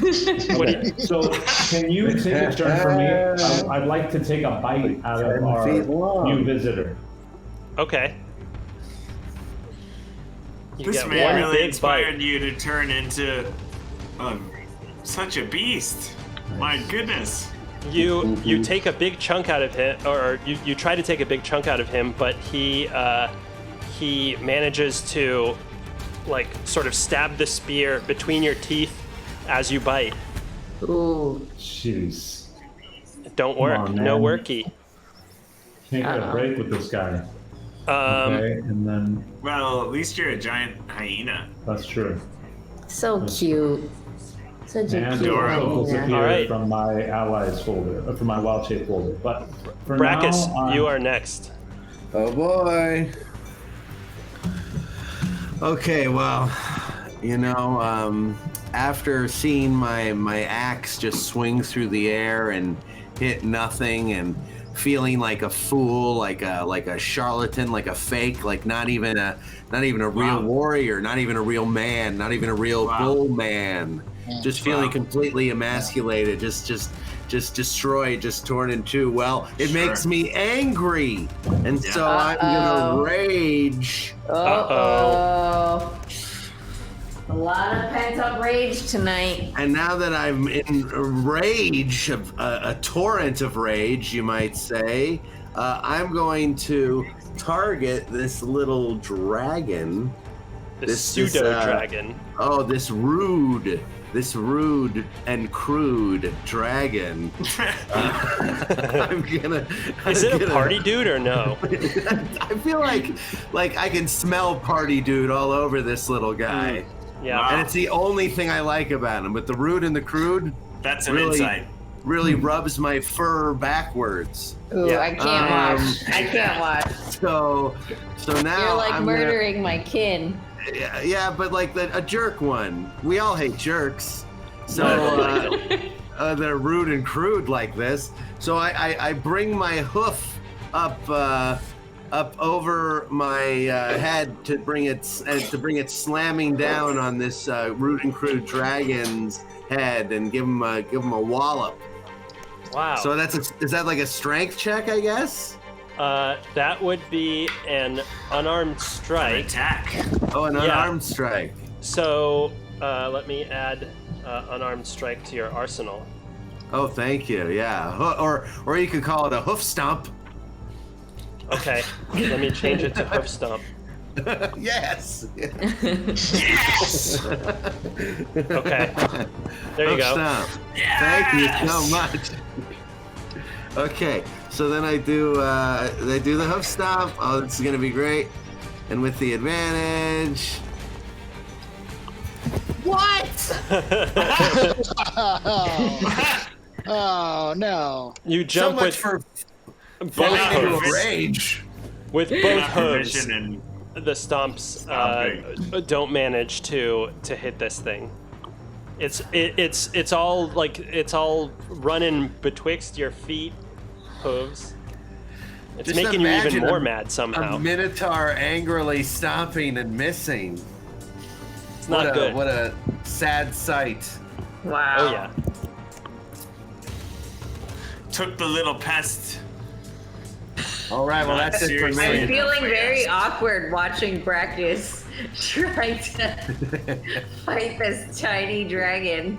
Trying to stomp it. Uh, Him, it seems. So, He seems right. pretty mad. still on your turn. Or Dipnip. Dipnip. No. Oh no, I'm done. I'm an embarrassed fool. Even angrier next time. Yeah. Oh my god. Uh-oh. Dipnip, how do you address the current situation? What are your thoughts on the Lighthouse crisis?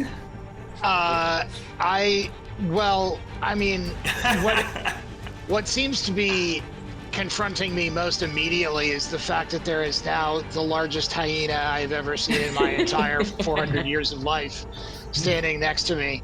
Have you ever seen a Dipnip hyena? Yeah. Yeah, I've seen a hyena. fuck off. I've read books. Fuck you. Lots of But, interesting to your day. Yeah, fair enough. Yeah, I don't get surprised by very much, but that's pretty shocking. But definitely not enough to throw Dipnip like off his game for a minute. What tiny fraction of a game he has. Does it make you feel better that this hyena's face is the completely human face of Ren? Hell yeah. Did you think it would make me feel better? That is horrifying. Do you connect a little more easily with me in hyena form?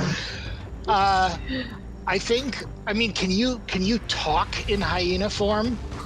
Yeah. I can. I don't think so, Well, no. then no. I mean, I'd only connect with you as long as there's no possible way we could communicate. Only the most intelligible of conversations. You're telepathic, right? Me? No. I just moved back one space to get a better angle on the guardsman. And I am going to use telekinetic force on him. And I keep forgetting to do this. Yeah. But part of my subclass is the ability to like add a rampage die Yes. whenever I do action every turn. Fine. So this turn, should I do damage, I would be adding another 1d6 to Yes. the damage roll. I of also 1d10. keep forgetting about that. Yeah. I rolled it, but I don't. He should be making a strength saving throw. Yes. And what is the DC? 13. Okay. So, Boo.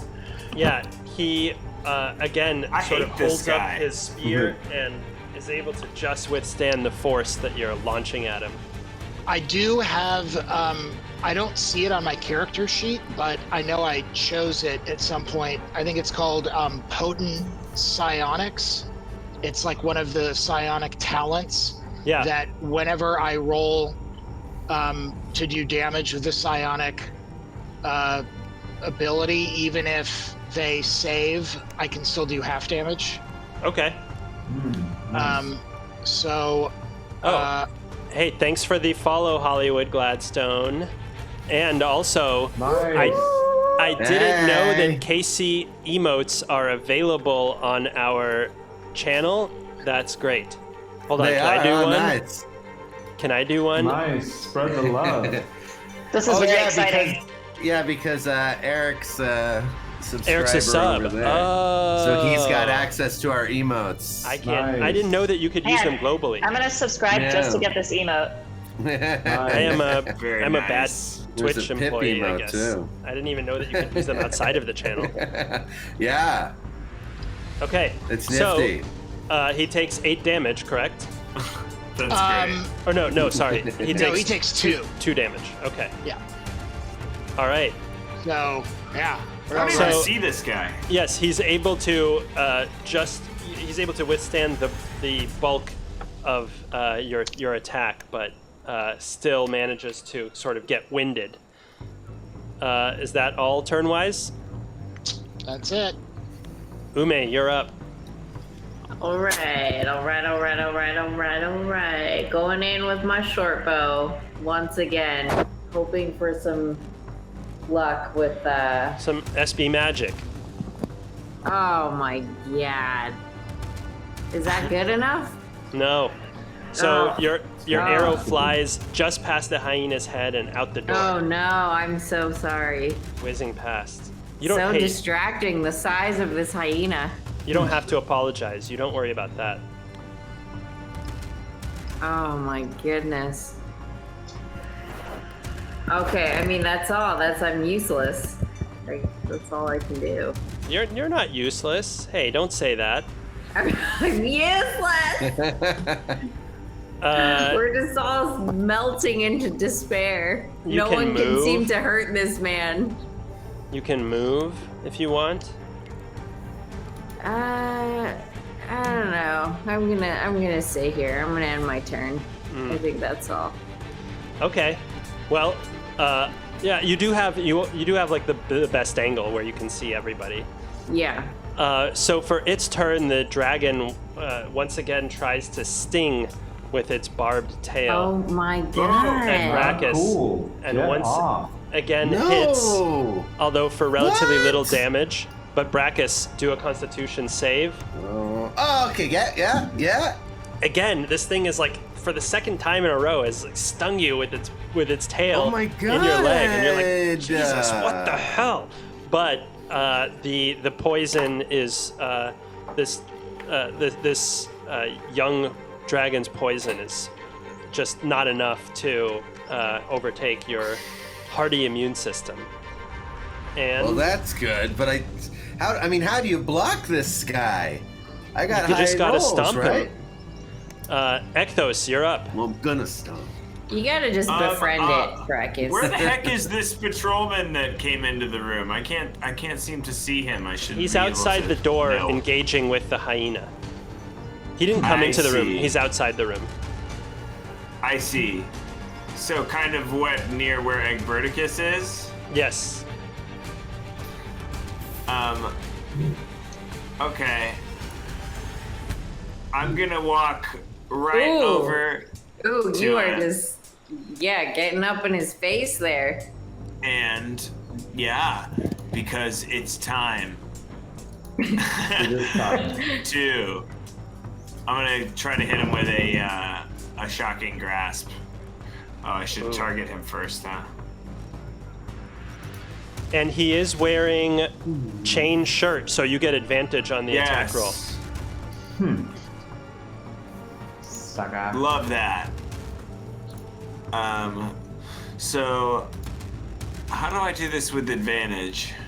If you just roll the attack, it'll ask you if you want to do advantage. it'll prompt me. Here we go. Yeah. Yeah. Okay, so you reach up with your gauntlets and sort of like almost like Magneto, the patrolman in the chat. Oh. Your strands of electric energy reach out and envelop him. Deal damage. Oh. 1 damage, but he cannot do reactions until the start of his next turn. So there's that. That's nice. That's nice. All right, and then I will end my turn. Okay. So this guy, the patrolman in the chat, is he has no idea where all these attacks are coming from and what he's walked into. At this point, he shouts back to the men who you now, like those of you who have advantage outside of the door, can see that there is like a legion of troops running toward you. Oh God. Not cool. And he then turns back to you, and he retreats, and then Do I get takes an off. attack of opportunity though? Do I No, not get because an he attack did. of- He used an action to disengage. to disengage. Okay. And then he runs back, falling back to the oncoming troops. So we're going to change up this encounter a little bit. We'll do a sort of tactical skill challenge. Okay. So you can. You're basically trying to withstand an onslaught of troops. You will act first, and then they will go, and you can, take whatever action you want to try to like make sure that they basically don't interfere with the seawall mechanism. You approximate that you have about 40 seconds to go until it opens. Ooh, How I far can away are they? conjure. Sorry, you have about 8 minutes to go. How far away are they? You have 8 rounds. The next guys are going to be coming up in the next round. Okay. Well- So are we not doing a turn? So wait. So we just tell you what we would do in the next round? Yes. So Yeah, you okay. you can try to barricade. You can try to brace. You can just do whatever you want to try to. So basically, the rules are: you see how there's a red, yellow, and blue area. Yeah. So you can move your guys between those. You can be. Let's keep the hyena out of this. You can be in any one of those areas, and for any round, you can move between them to take some action in that area. Okay, so like. You can say, I'm going to move to the outside of the lighthouse, or I'm going to move to the seawall and do X, Y, or Z. But that's the only kind of like relevant move. I see. Okay. Okay. Okay. Well, I do have this wall of stone spell that I can conjure up 3 5-foot cubes if we need to barricade. I don't know if that's not very tall. Might as well. But that could block the door. Can't you stack them? Yeah. Well, I assume so. And am I in hyena form or So Up to you. non-hyena form? Okay. Well, so I would. So the question is, I have this ability to. I would like to channel divinity and use my zealous accusation. That creates a 15-foot cone coming from myself, and all the creatures in the cone have to do a wisdom saving throw, otherwise they take radiant damage. The question is, should I do that first before Ume barricades us in, or should I wait? Should we see we if like should the barricade set falls? up. Well, there's no like guys right now for you to do that. right. too. Yeah. Okay, so we should barricade first, and if they come, So we should then I can do like that. set up a situation where. Let's lead them into a cone. If we could get them into like a Yeah. 15-foot cone from me, that's great. So maybe And do we we know could. which doors they're coming through? Is it the same doors here? These white doors? It could be, but you don't know. I mean, they're here at the southern end of the seawall. So let's just go in order here. So first, Dipnip, what do you want to do with your one turn now? If there are people coming up the from the bottom of the seawall, I would run outside and use telekinetic hands and burn a psi point in order to increase the amount of weight that I can move, and move these barrels to like block the path, so that either they would have to spend time moving the barrels or like take the other longer kind of path. Yep. I guess that's it, right? So yeah, let's call that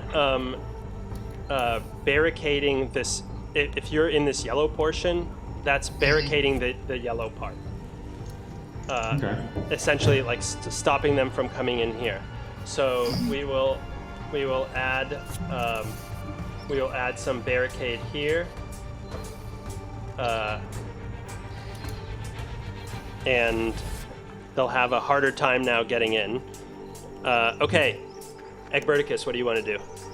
So I want to stand right in the doorway between the red and the yellow portions, and I will prepare my zealous accusation.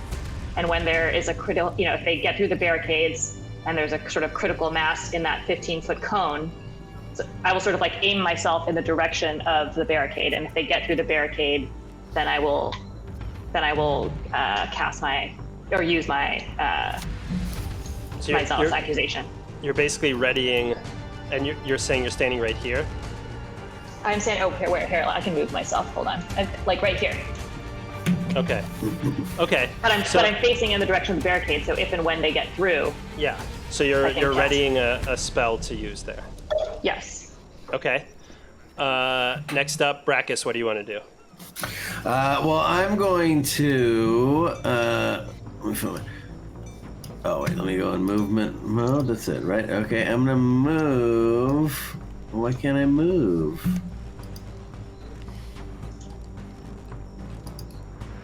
Oh, wait, there we go. Boop, I think that'll do it. There we go. So I march right out front, and I stand like right here, like just outside the door where anyone coming can see me. Yeah. And I take a real intimidating pose and hold like my great axe like right in front of me, like really scary and intimidating, like real guarding the labyrinth shit. Are you gonna try to intimidate them? Like yell at them? Yeah, I'm gonna stand there. Well, I'm just gonna stand there like stone still, like mean face. Like if you even get past these barrels, then you're gonna have to deal with a minotaur. Like I just want to wear down their morale before they even get here. Okay, so roll an intimidation check. All right. Oh wait, that's intuition, not intimidation. Nah, Here we go.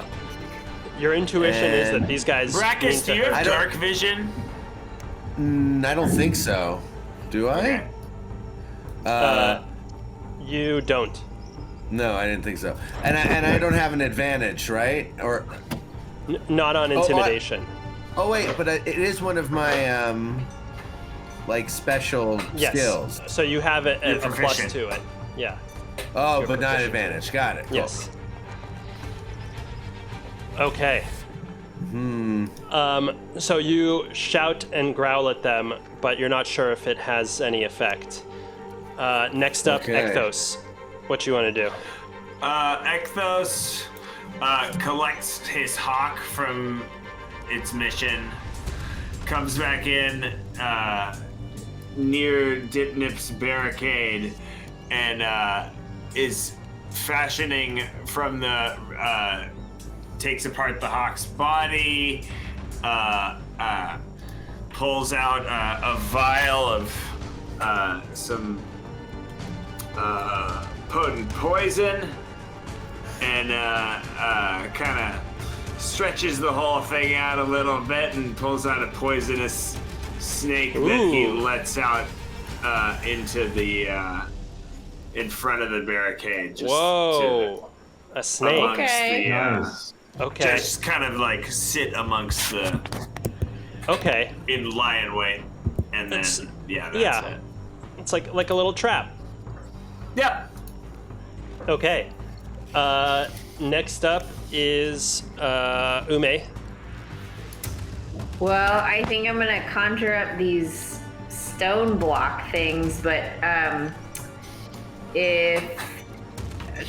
where best to put them? So they're only 5 feet. I could stack them in front of the machine, or where do you guys think would be the best place to kind of position?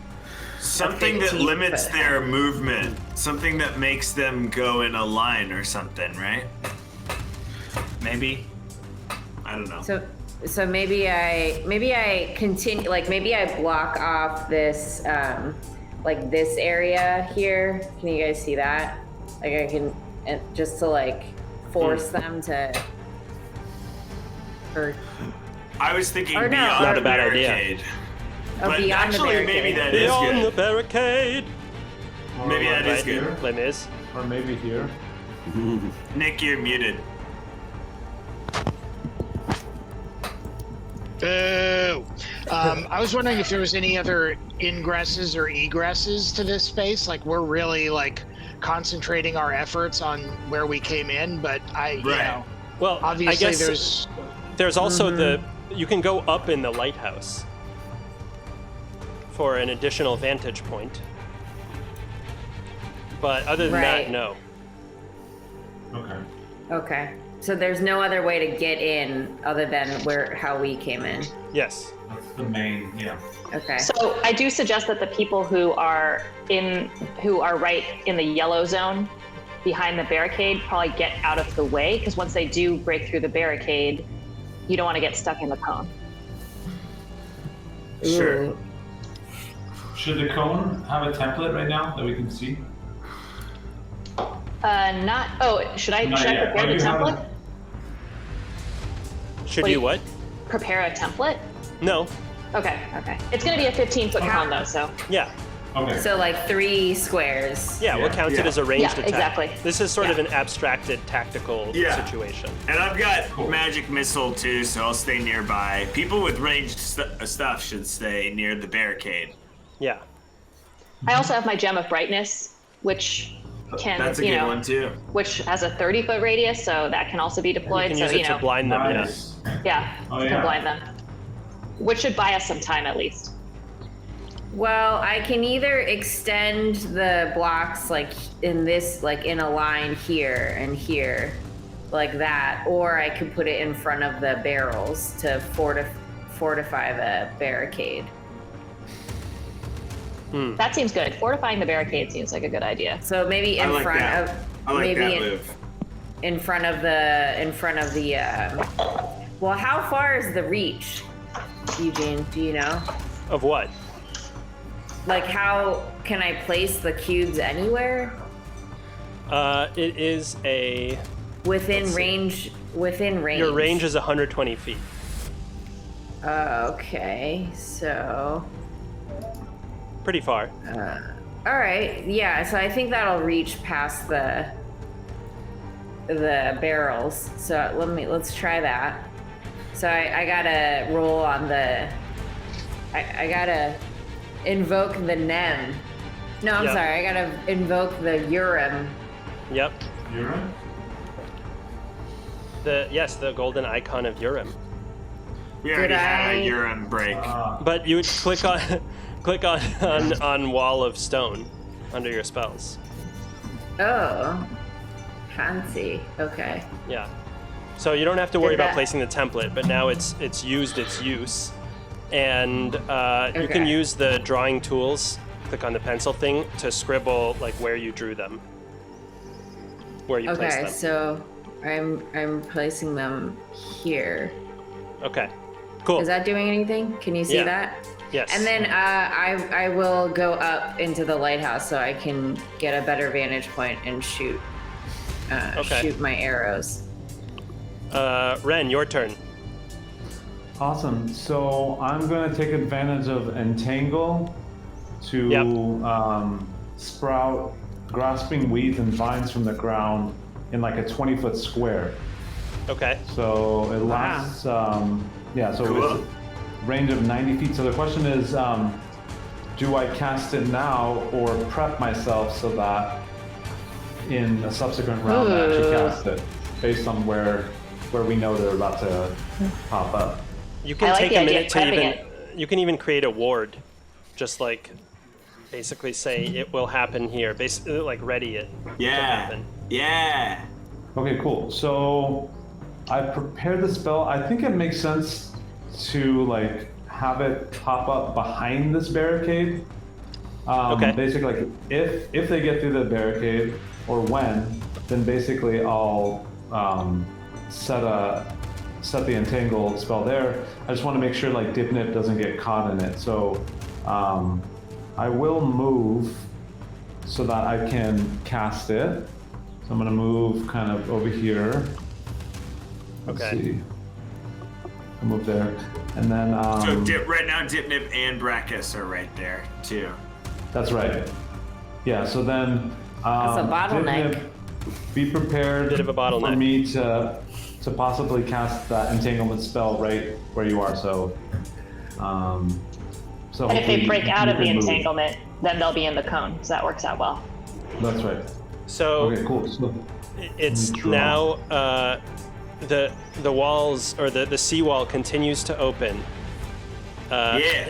It is now the turn of these next dudes, and six. Let's call it 6 guys show up in the first wave. They run up. There's 10 points shit. of 10 points of barricade in the first wall. So basically, they're not able to get through the barricade yet. But your attack, Egberticus, affects, I guess, 3 of them. So after they take their move, 3 of them perish.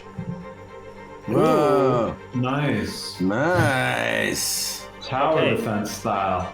So next up, yeah, exactly. So next up is your turns again. Dipnip, how do you want to prepare? Do I have a sight line on any of these guys? I can't Hey, attack no. them, right? You can see all of them. No attack of opportunity from the poisonous snake. Oh, yeah, sorry, I forgot about the poisonous snake. So the poisonous snake attacks one of them as well and kills them. Thanks. I would, I would just, as I'm gonna move away from here, I would cast telekinetic force at one of them. So let's say that guy, Okay. and then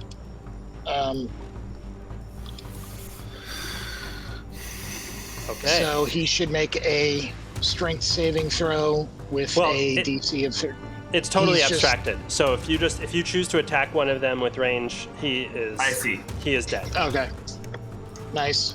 And then at the end, after that, I'm just going to run away from the barricade and move into the room with the control and basically ready an action for whenever the gate stops moving, like it's fully open, I'm going to destroy the control unit. So Nice. that even if we fall, nobody else can close the... Love game. it. Love it. It's a good idea. You don't have time to do it this turn. You can Okay. only do like one thing. So you attacked. Okay, but okay. So I'll do I stay by the barricade then?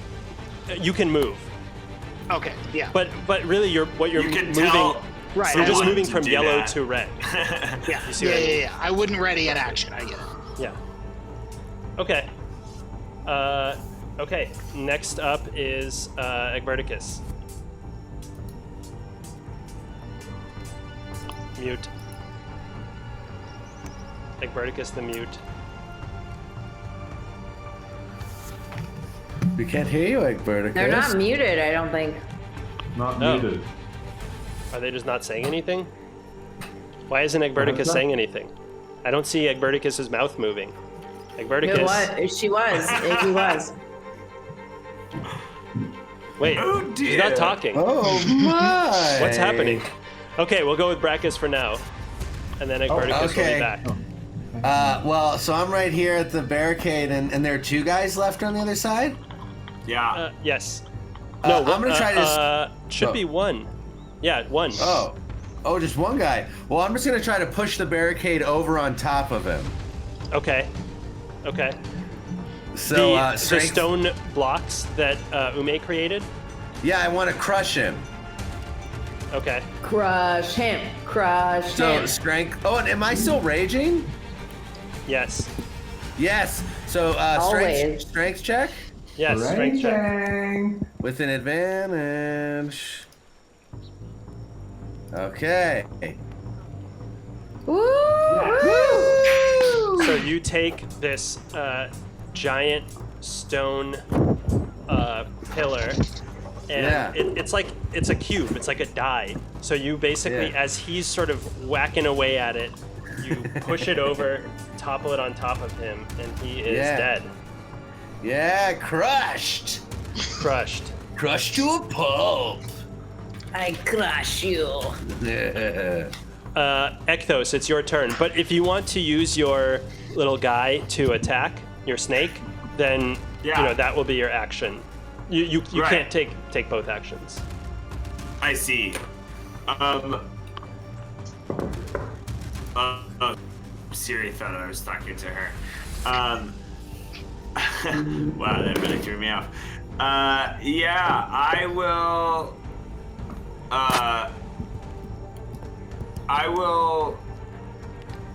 have the snake do its thing as my action to take care of any guys that get through. Nice. That will be my action. Okay. Ume.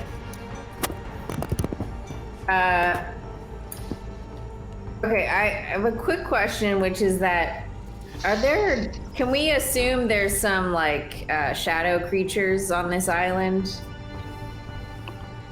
Given that didn't we encounter one? Or no, we encountered an elemental. Do you mean creatures that can have an affinity for you thanks to your icon of Nem? Yes. You would no. They'd kind of come up and tap you on the shoulder. They have to be nearby, or? Well, you can't summon them. I can't summon them. Okay, that's what I was wondering. Okay, in that instance, I am just gonna shoot some arrows. At our. Well, how many friends are left up here? Can you guys hear me now? Yes. Yes. Yeah. Sorry. You sound great. Back. So you don't see any within range, but it looks like 10 or more additional guys are running up. Jeez Louise. Yeah. Okay, so I can't shoot anybody? Is that what you're saying? Not at the moment, but you can ready it for when they come. Okay. Well, yeah, I'm just gonna train my arrow on whoever's in the lead. Okay. And Egberticus, what do you want to do? Okay, sorry about that. I am going to sort of run up closer to the barricade, and I am going to ready my gem of brightness to say Crepidio, which will cause. That's the one that causes the gem to flare with a 30-foot flash cone. of light. And and everyone is blinded. They have to take a saving throw, or they are blinded. Cool. So that's what I'll prepare. Super What happens cool. when they're blinded? Are they at disadvantage for attacks and stuff? Yeah. Exactly. Nice. Okay. Ren. Cool. So, last move I prepared for this entanglement, spell, but they still haven't broken through yet, and so I'm contemplating cracking my thorn whip, like moving up towards the barricade and cracking my thorn whip to attack one of the oncoming enemies. So as part of this move, can I move and then do the thorn whip and then move away, or? So you can just, the only moves relevant for this kind of abstract tactical thing are move from red to yellow to purple. So if you're going to be in the yellow zone, it doesn't really matter where you are in the yellow zone. Gotcha. Okay, cool. So then I will crack my whip from the yellow zone across the barricade and lash out at one of these dudes. Well, you mean when they come? Because currently there are no dudes. Okay, so we took care of those guys. Yes. That were there. Okay. So then I'm gonna stay in the zone, basically. Okay. I'm already prepared for entanglement, so I'm done with my turn. Okay. And then that's it. So now 11 dudes show up. Great. Holy butt. Yeah. It's a difficult Holy situation. butt is right. And they run up. Now, one of them taken out by Snake. One of them taken out by Ume. One of them is can't act because of the super bright light. One of them, immediately as he runs up to the barricade, is whipped. Oh yeah, this barricade, by the way, should be, I guess, oops. This barricade should be deleted. Ooh. Oh no. Because it got pushed over. Through? It's okay. But the entangle one still exists. And then there's this one here. So then Dipnip. No, you already attacked them. So there are 10 points on here. 1, 2, 3, 4, 5, 6, 7, Wait, Eugene, 8. did you do the brightness? I noticed that you only expended one charge, so that would be one person. No, the charge is just to do the attack. So 3 of them are blinded. So the barricade is taken down to 5 hit points, basically, left. So next turn, they are liable to overrun it. Okay. So, Dipnip, what do you want to do? So now I'm going to ready the action to take out the control console whenever the gate stops moving. Okay, Hell yeah. you can actually do it so that basically, like, you can just break it now so that they'll finish opening and it will be very difficult to tamper with them. Okay, so if I break it, it'll finish whatever the movement it's making. Seems that way, yeah. All right, yeah, I'll just fucking break it then. There you go. Yep. Okay. So, Ekthos, he may need your help for this. It seems like he's struggling a little bit. Yeah. Okay, so the two of you together can kind of figure out how to effectively sabotage the machine and make it so that the gate opening is, at least practically speaking, irreversible. Egberticus, what are you going to do? So I think that I will actually. I don't want to like use all these charges because it is five charges per time, but I will do the Gem of Brightness again because I think there's still kind of a bunch of dudes. So I'll stand my ground and prepare my action. Nice. Okay. So wait, what's the condition for it being activated? I mean, I guess there's actually. I mean, at this point, I think once they're in the entanglement. Okay. Ren, what do you want to do? Okay, so sensing that there's an increasing onslaught of friends coming in, I want to actually anamorph back into the giant hyena, and that animal gives me the ability. There's a rampage bonus action that if I take out someone as part of my attack, if it renders that enemy to 0, then I can get another bonus attack. So I might be able to to take out more than one enemy at a time. So that's what I'm gonna do. Give it a try. All right, so let's do this. Roll it over there. Drag it over there. Rampage. Okay. So they'll be all entangled, and they'll be blinded, and there'll be a poisonous snake running around. Pretty Yeah, it's much. pretty intense right now. And then a big hyena will come meet them. Yeah, if they break this barricade, it's going to be... But you can try to sort of re-barricade if you like. Mm-hmm. Okay. And is Brachus like basically right next to? Brachus is in the thick of it. Brachus is in the that thick right? of it. Okay. So, Ekthos, you broke the thing. Brachus, what do you want to do? You are about to take some damage, my friend. You're about to take 1, 2, 3, 4, 5, 6, 7, 8. You're about to take 12 damage. Can I as my hold on one second. I might be able to help with this. Because I didn't realize that Brachus is there.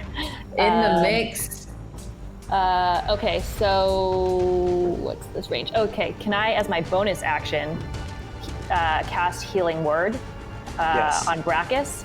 And that would, since he's in range, and so he gets, he regains hit points equal to 1d4 plus my spellcasting ability.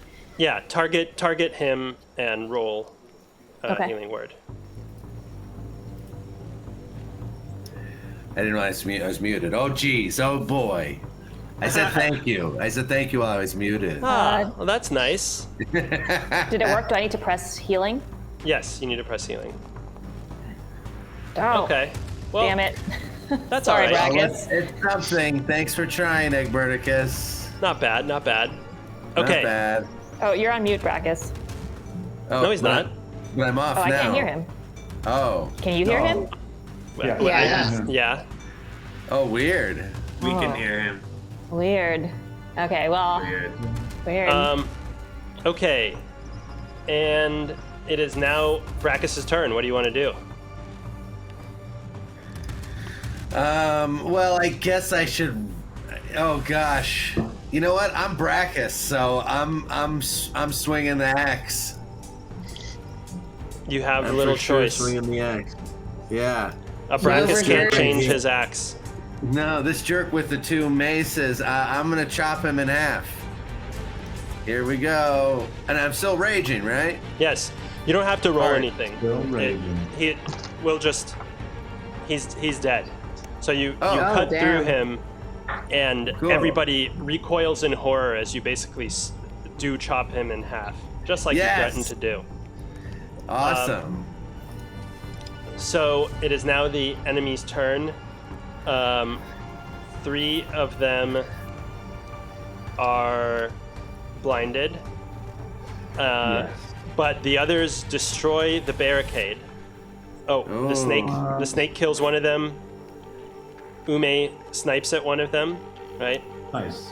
And it seems that next turn they will be able to move into the barricade. It is y'all's turn. Oh, geez. It's too late, my friends. Never too late. Dipnip, what do you want to do?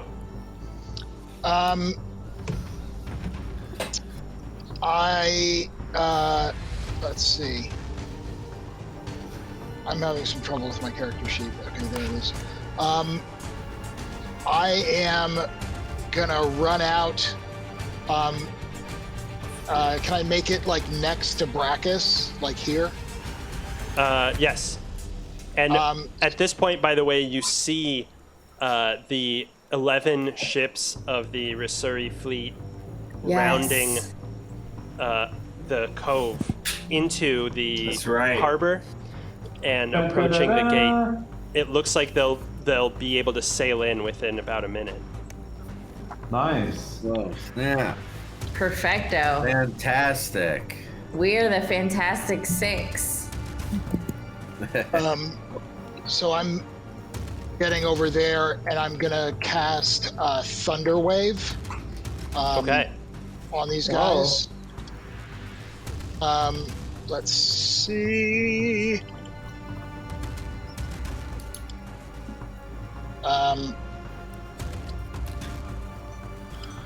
Whoa.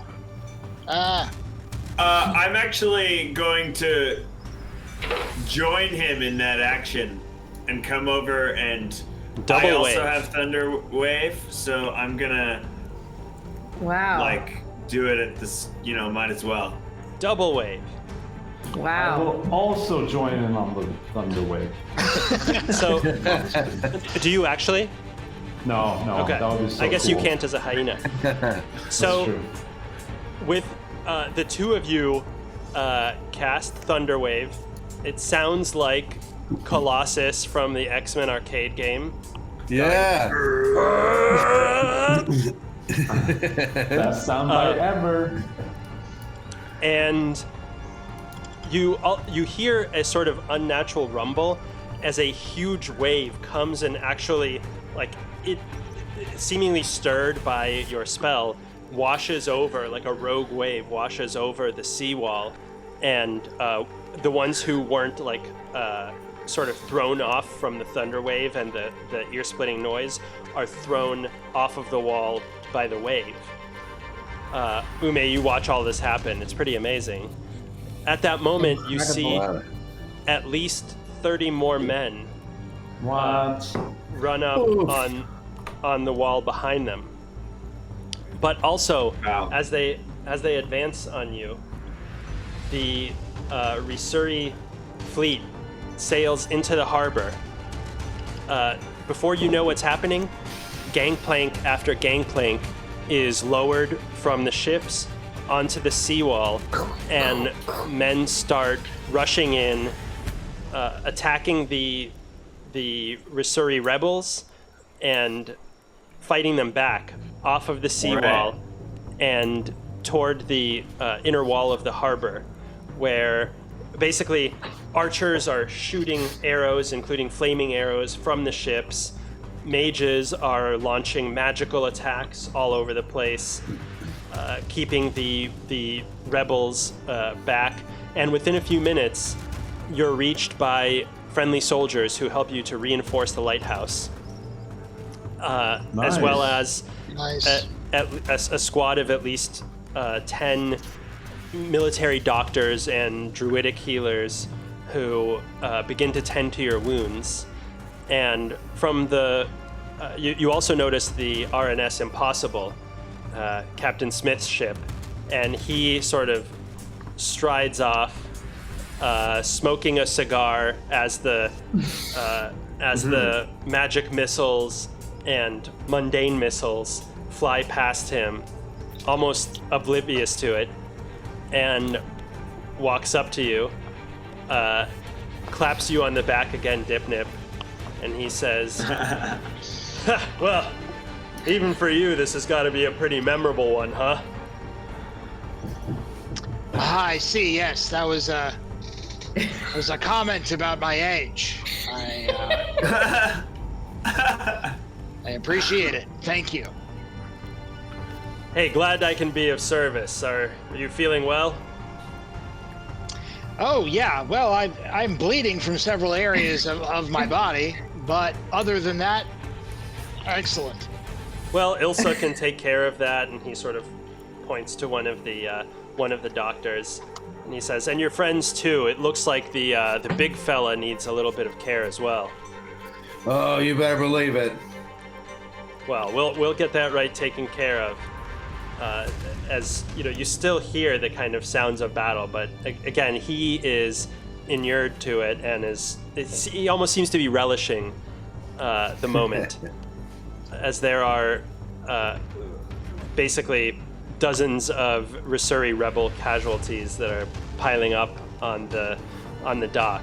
But it does seem that within short order, the Risuri Navy has sort of, with cannon fire starts soon thereafter. It seems that within short order, they've sort of, if we look at the map here, they've sort of secured up to this outer wall of the harbor here. Oops. Is within control of the Rasuri, and this is you have to remember the second invasion in a week of this island, so they haven't had time to build up their defenses to quite what they were before. But the Rasuri forces outnumber the Duchess's forces at least 5-1, and soon after the soldiers and the cannon come the siege engines, which they bring up right up to these outer walls and intend to use them to breach and get back into the fort that is now being pretty well defended in a losing battle by the Rasuri rebels. The fort is designed to be defended by people with muskets and cannons, and these rebels just are they're novices at these kinds of weapons.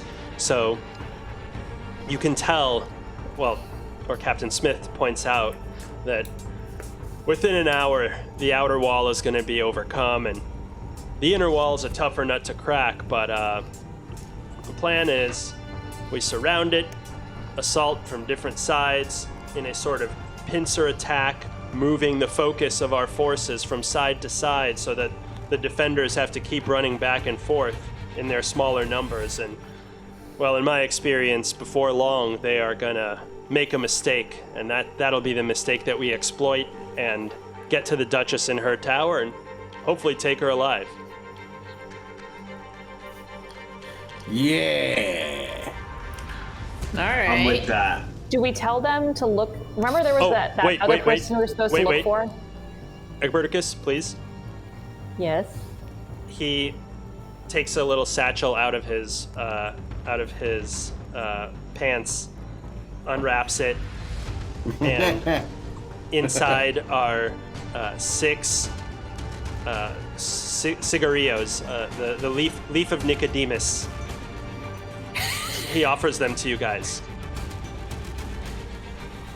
No, thank you. I don't smoke. Oh yeah, give me some of that. I mean, I'm not religious, but I'll always take a blessing, so yeah. As I reach out, I feel they're slightly damp, but I don't say question that it's not. I Hey, can don't blow look a some, gift horse in some the mouth, fire. Now, wait. Oh, wait. These are for after we successfully return the Duchess. But I figured I'd deliver them now. Just Keep them dry at It least. needs time to dry anyway. Well, all right. Nicodemus Exactly. is a rare. Big tease, you ask me, but It's a rare it's all treat. right. Is this captain aware of that? The brother of the remember that lady from Danner? Is he aware that brother might be running around somewhere? We might want to just tell his men to look out if they see him, not to kill him. Oh, the brother! Take him into custody. She gave us his description, so Yeah, we would be able to relay that information. Yeah, relay that information. If he's Denoran, he's probably in the brig, wherever they've set that up. Do we need to go find him, or? I mean, we should. We promised. We found. I understand why you weren't able to come back and tell us, but we did find the tragically killed corpses of the Fox Team 4, and that leaves you as technically the highest authority for non-military matters in the operation. So I would say it's your responsibility to diplomatically deal with the Duchess once we reach her, and to question any prisoners and find out what you can. We're just the grunts. We're here to overtake the island and secure the Duchess. It's up to you to smooth things over and, I guess, avoid hot conflict. Hot conflict. Triple X conflict. We love Tucker and the Duchess. Now, oh yeah, She's Charming. I Yeah. hear She's a you've done a great charmer. job at it before. Gave her a nice place to nap and everything. Yeah. Really. Okay. Yeah, once you No, I once threw you it right in that secured room. Now, why don't you grab a detachment of soldiers and go maybe head for the brig or something. It'll be a few hours until we, if you're interested at least, it'll be a few hours until we're able to breach the inner walls. That sounds good. Yeah, I could Sounds use great. some R&R.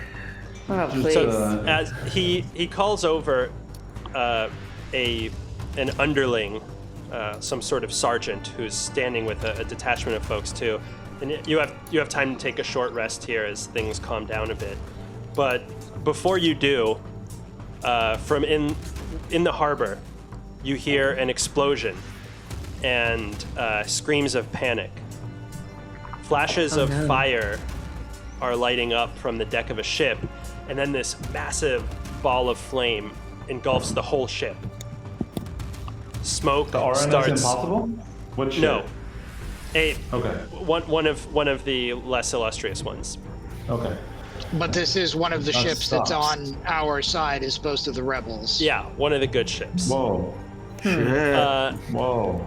Smoke starts to billow, the rigging catches ablaze, and you can faintly make out a humanoid figure striding across the burning deck. He points a flaming sword. This is at least 150 feet away from you. He points a flaming sword and sweeps it in an arc toward the seawall. And all of a sudden, all of the gas lamps along the seawall shatter and go completely dark. What?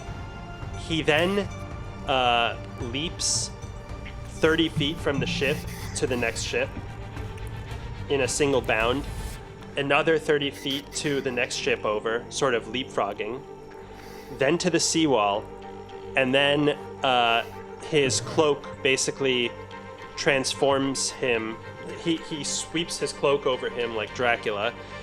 It turns into a cloud of smoke, and he becomes basically invisible in the night, but you can faintly make out this shadow sort of run up one of the siege engines and leap from the top and over the wall.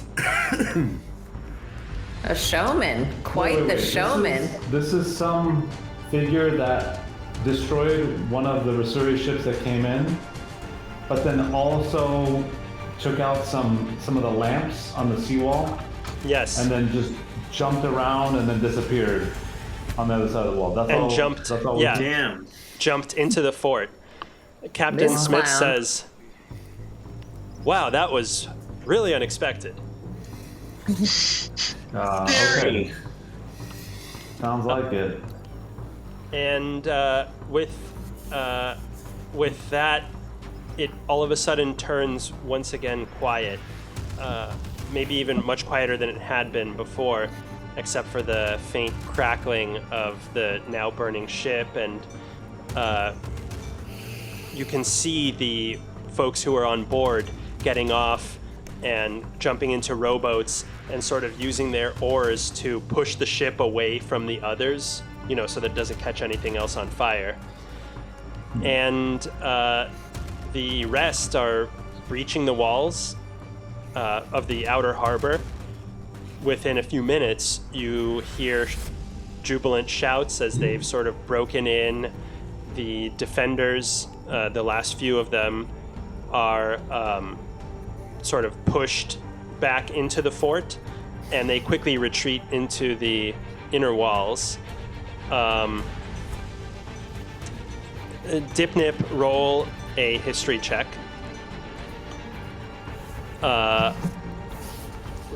Ren, roll a Arcana check.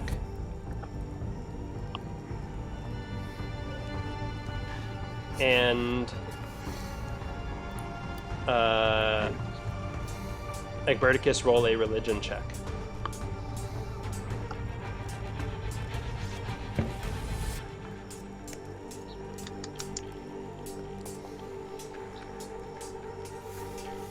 Not good rolls. So, as best as you can tell, this attacker on the ship had some sort of flaming sword and shield. Egberticus, you are aware of this Fey warrior, a fierce opponent of the Pentonian Church and the clergy, who was known to fight with these weapons, last heard of about 200 years ago, in the first Yarosal War. Do you want to share this with the group? Yes. By Triogenes, I can't believe it. All right. If any of do any of you have any kind of historical knowledge of this or something that you want to try to summon? It doesn't come up it doesn't hearken anything instinctively. Doesn't seem like the time thing. It's not really Ekthos' bag, baby. Yeah. I think that's all you know for now, and you take the next hour or couple of hours to rest up. All of you guys are healed, so you don't need to use any hit dice. You don't have time for a long rest, so your spell slots and stuff are still taken up. But you can do a short rest, and I'll heal you. And with that, I think we'll call it a session. I know it might not take. I know it might not take a couple. It might take more than a couple hours, but Ekthos is already starting to rebuild a version of Mekthos. It'll probably take more. Yeah. I know it'll take a while. I think that's essential. That's going to be important. Yeah. Yeah. Gonna be back and better than ever. Pekthos.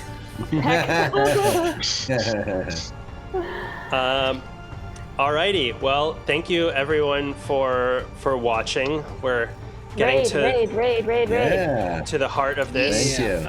And Thank you, guys. Yes, let's raid someone. Let's see who's streaming D&D right about Captain now. Robert, of course. Yeah, but he's. Yeah. I don't think he's live, actually. Oh, okay. Yeah, who else? Who's live? Who shall we raid? Who shall we raid? How about this 12-hour subathon? Ooh. Okay, Sounds cool. juicy. Or no, this guy painting minis. That's Yeah, let's do that. That sounds great. There you go. Yeah. Painting minis. I think I gotta do /raid. Yeah, and then their name, I think. Maddie Morgs. Okay, bye everyone. Time to raid.